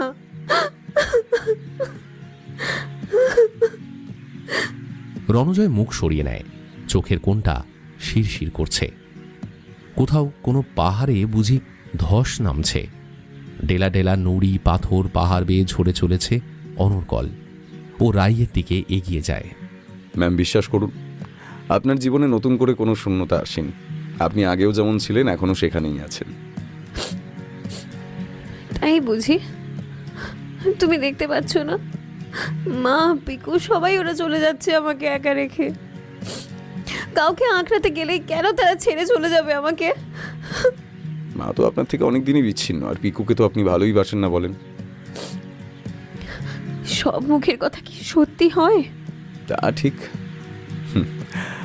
মুখে কথা বলা সবসময় সত্যি হয় না। তবে একটা রিকোয়েস্ট করবো ম্যাম আপনাকে, পিকু ইটালি চলে যাওয়ার আগে ওকে একবার ভাই বলে কাছে ডেকে নিন। সময়ের কথা সময়ই বলে ফেলতে হয়। রায় কিছু বলে না, জানলার বাইরে দৃষ্টি ভাসিয়ে বসে রইল। এখন ওর গালেও রোদ এসে পড়েছে, তাতে চোখের জলের কণাগুলো কেমন চিকচিক করছে। রণজয় একতলায় নিজের ঘরে নেমে এলো। কেমন যেন দিশেহারা লাগছে হঠাৎ। এতদিন নিজের উপর ভরসা ছিল, জানতো মনকে নিয়ন্ত্রণে রাখার সব রকম ওষুধ তার জানা, কিন্তু এই মুহূর্তে বিশ্বাসটা হারিয়ে যাচ্ছে। রাইয়ের কান্নায় ও নিজের বুকেও কোথাও যেন ফোঁটা ফোঁটা বৃষ্টি জমতে শুরু করেছে। কিন্তু সে যে প্রতিশ্রুতিবদ্ধ, মনকে কোথাও নোঙর বাঁধে দিতে পারবে না। এক সওয়ারিকে পারে পৌঁছে আবার নতুন সওয়ারি নিয়ে নাও ভাসাতে হবে জলে। থামার পরোয়ানা নেই, স্রোতে ভেসে ভেসে শুধু এগিয়ে যাওয়া, এক পার থেকে অন্য পারে।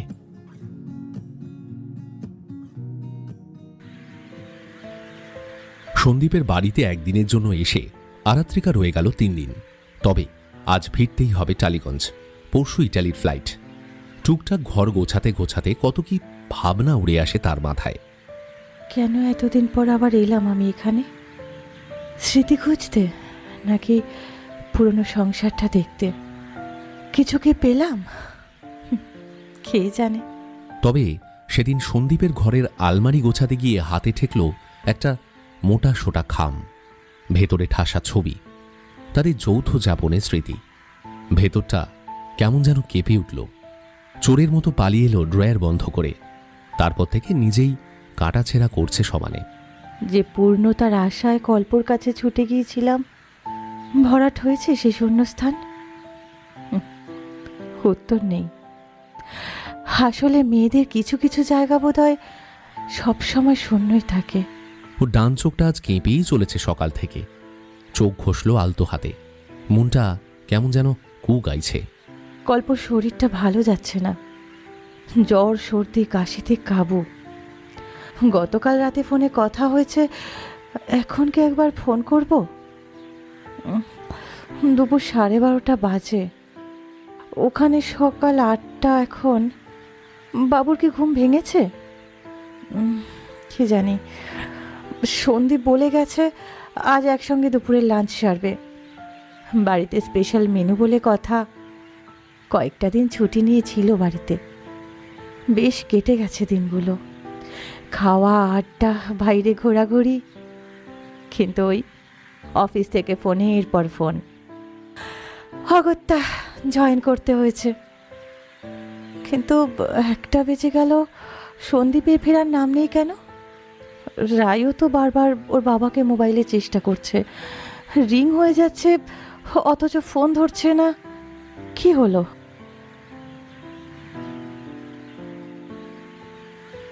সন্দীপের মনটাও আজ অস্থির। আরাত্রিকা চলে যাচ্ছে। কাটিয়ে গেল কয়েকটা দিন, খুব মন দিয়ে ঘরদোর সাজালো গোছালো। কিন্তু কাল বাদ পরশুই যখন উড়ানে চেপে বসবে, সর্বত্রই সর্বত্রই যেন ওর স্মৃতি ছড়িয়ে থাকবে।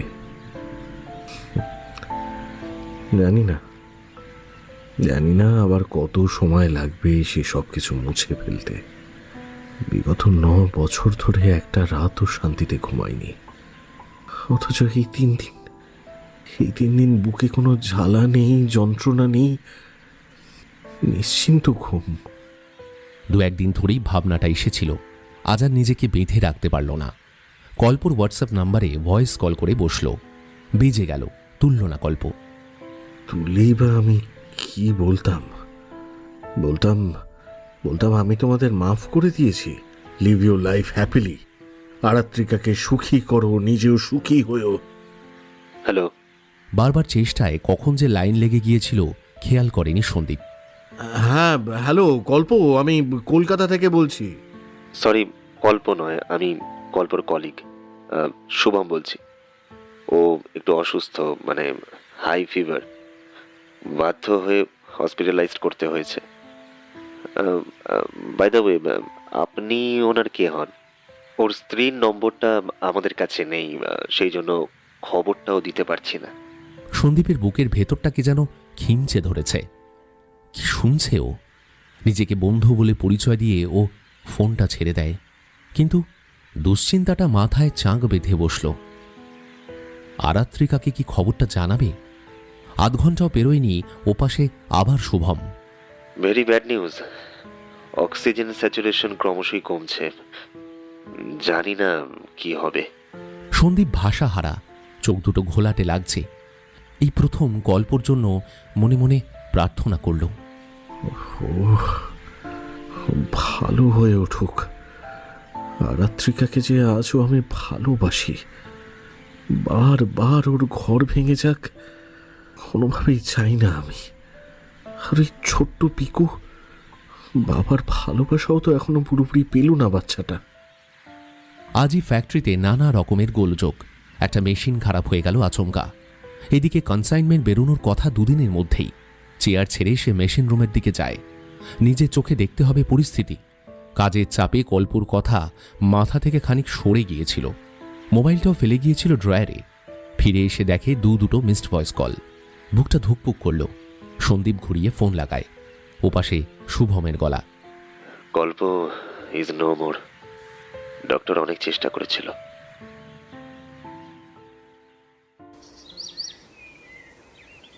আরাত্রিকার দুশ্চিন্তা বাড়ছে। রাইয়েরও ফ্যাকাশে মুখ। সন্দীপ ফোন ধরছে না কেন? এরকম তো বাবা করে না। ঠিক তখনই ও মোবাইলটা বেজে উঠল। আরাত্রিকা ছুটে আসে। কিরে, তোর বাবা নাকি? রাই মাথা নেড়ে হ্যাঁ বলে। আরাত্রিকা এবার শান্ত, কিন্তু রাইয়ের মুখটা এমন পাথুরে হয়ে উঠছে কেন? সমস্ত রক্তচ্ছ্বাস যেন জমা হয়েছে মেয়ের মুখে। ও এবার কাছে এসে ঝাঁকুনি দেয়। এই, কি হয়েছে? আমাকে মোবাইলটা দে তো। রীতিমতো কেড়ে নিল মোবাইলটা। আর তখনই শুনল ওপাশে সন্দীপের গলা, তোর মাকে যে কিভাবে ফেস করব বুঝতে পারছি না রে। এইমাত্র খবর এলো তোর গল্প আঙ্কেল। বাকি কথা আর শোনা হলো না। এলিয়ে পড়ছে আরাত্রিকার শরীর। রাই জাপটে ধরে চিৎকার করল, মা! ও মা! পিকু ছুটে এসেছে, মুখ তুলে মাকে দেখছে।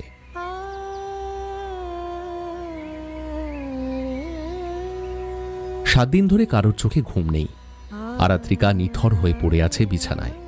জ্ঞান আসছে আবার চলে যাচ্ছে। পিকু কতবার মায়ের কাছে ঘেঁষবার চেষ্টা করল, সে ফিরেও তাকালো না। ঘরটাকেই নার্সিংহোম বানিয়ে ফেলেছে সন্দীপ। ডাক্তার, নার্স সবই ঘরেই ব্যবস্থা। হাইডোজ ট্র্যাঙ্কুলাইজার চলছে। ডাক্তার বলেছে ট্রমা কাটতে একটু সময় লাগবে, তবে ধীরে ধীরে সুস্থ হবে নিজে থেকেই। আজ সকালে সিস্টার আরাত্রিকাকে বিছানায় বসিয়ে দিয়েছেন, কিন্তু এত দুর্বল শরীর যে এলিয়ে পড়ছে বারবার। সন্দীপ ঠায় বসা, হয়তো পুরনো দেনা সব মিটিয়ে দিতে চাইছে। আজকাল পিকুকে বুকে জড়িয়ে ধরে ঘুমোয় রাই। সন্দীপ দূর থেকে দেখে, মনে হয় দুই ভাই বোনের ধমনীর শব্দ মিলে মিশে একাকার হয়ে যাচ্ছে। তার চোখ ঝাপসা হয়। আজ 1 জানুয়ারি। খুব ভোরে ঘুম ভেঙেছে রাইয়ের। বাগানে গিয়ে উবু হয়ে বসে দূর্বা তুলছে। কখন যে পিকু পাশে এসে দাঁড়িয়েছে, খেয়াল হলো ওর গলা শুনে। ঘাস ছিঁড়ছিস কেন রাই দিদি? ঘাস ছিঁড়ছি না, দূর্বা তুলছি। তোমার আজ জন্মদিন না? তোমাকে ধান দূর্বা দিয়ে আশীর্বাদ করতে হবে তো। একটু পরে দাদানও আসবে। তাই? কি মজা, কি মজা! তুমি এত তাড়াতাড়ি ঘুম থেকে উঠে এলে কেন পিকু? আমি তো কাল ঘুমোইনি। বার্থডের আগে সান্টা ক্লজ আসবে, বাবা বলেছিল না। আসেনি জানিস, গিফটটাও পেলাম না। আচ্ছা, আমরা ইটালি যাব না বাবার কাছে? মার কেন এখন অসুখ হলো? রাই তাড়াতাড়ি ওকে কোলে তুলে দিল। পরম স্নেহ ভরে ওর কপালে লেপ্টে থাকা চুল সাপটে দিতে দিতে বলে, এখন তো মায়ের শরীর খারাপ, সেরে উঠুক, তারপর সবাই একসঙ্গে ইটালি যাব। আর শোনো, তোমার সব গিফট সানটা আমার কাছে জমা রেখে গেছে। ঘরে চলো, আমি দেখাচ্ছি।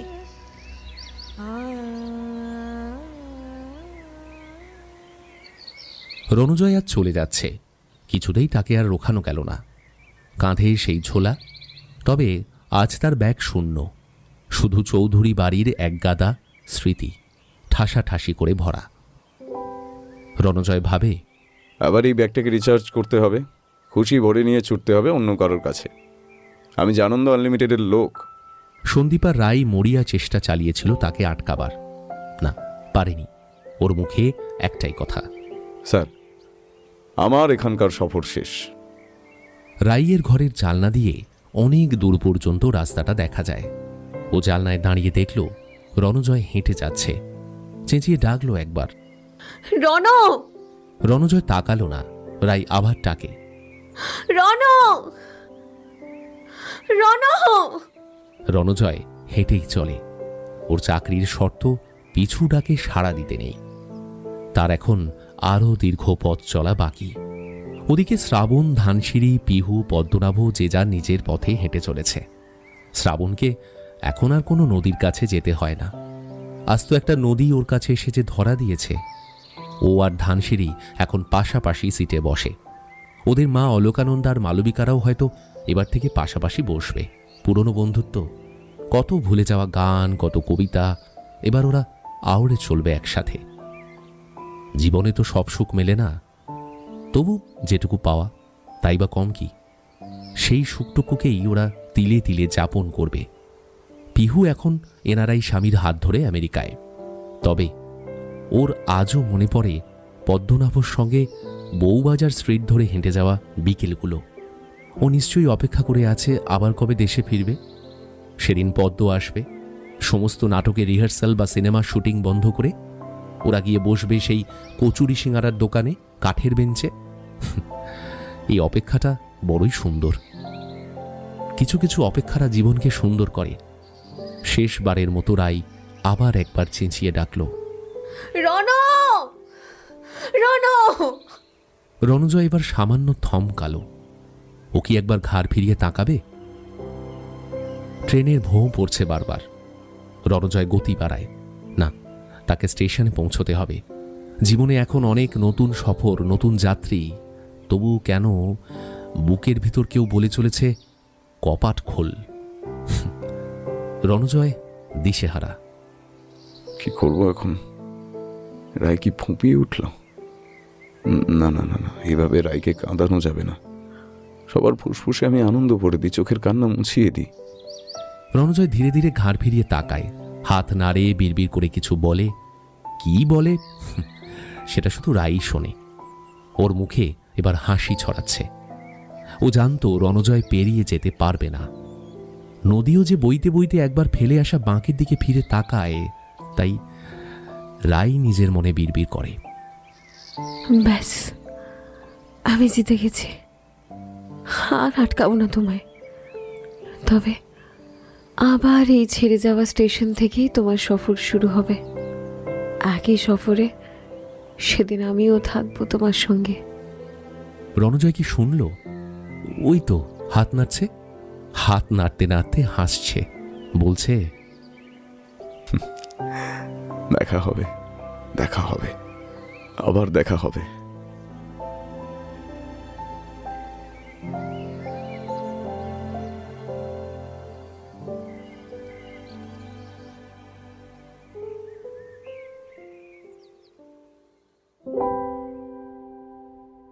কেমন লাগছে বন্ধুরা? কমেন্ট করে কিন্তু অবশ্যই জানাবে। আর হ্যাঁ, ভালো লাগলে কিন্তু চ্যানেলটি সাবস্ক্রাইব করতে ভুলো না। আজকে আমাদের প্রেমের আড্ডা এখানেই শেষ। সামনের সপ্তাহে আবার হাজির হব নতুন একটি ভিন্ন স্বাদের প্রেমের গল্প নিয়ে। আমি জয়দীপ আজকের মতো বিদায় নিচ্ছি।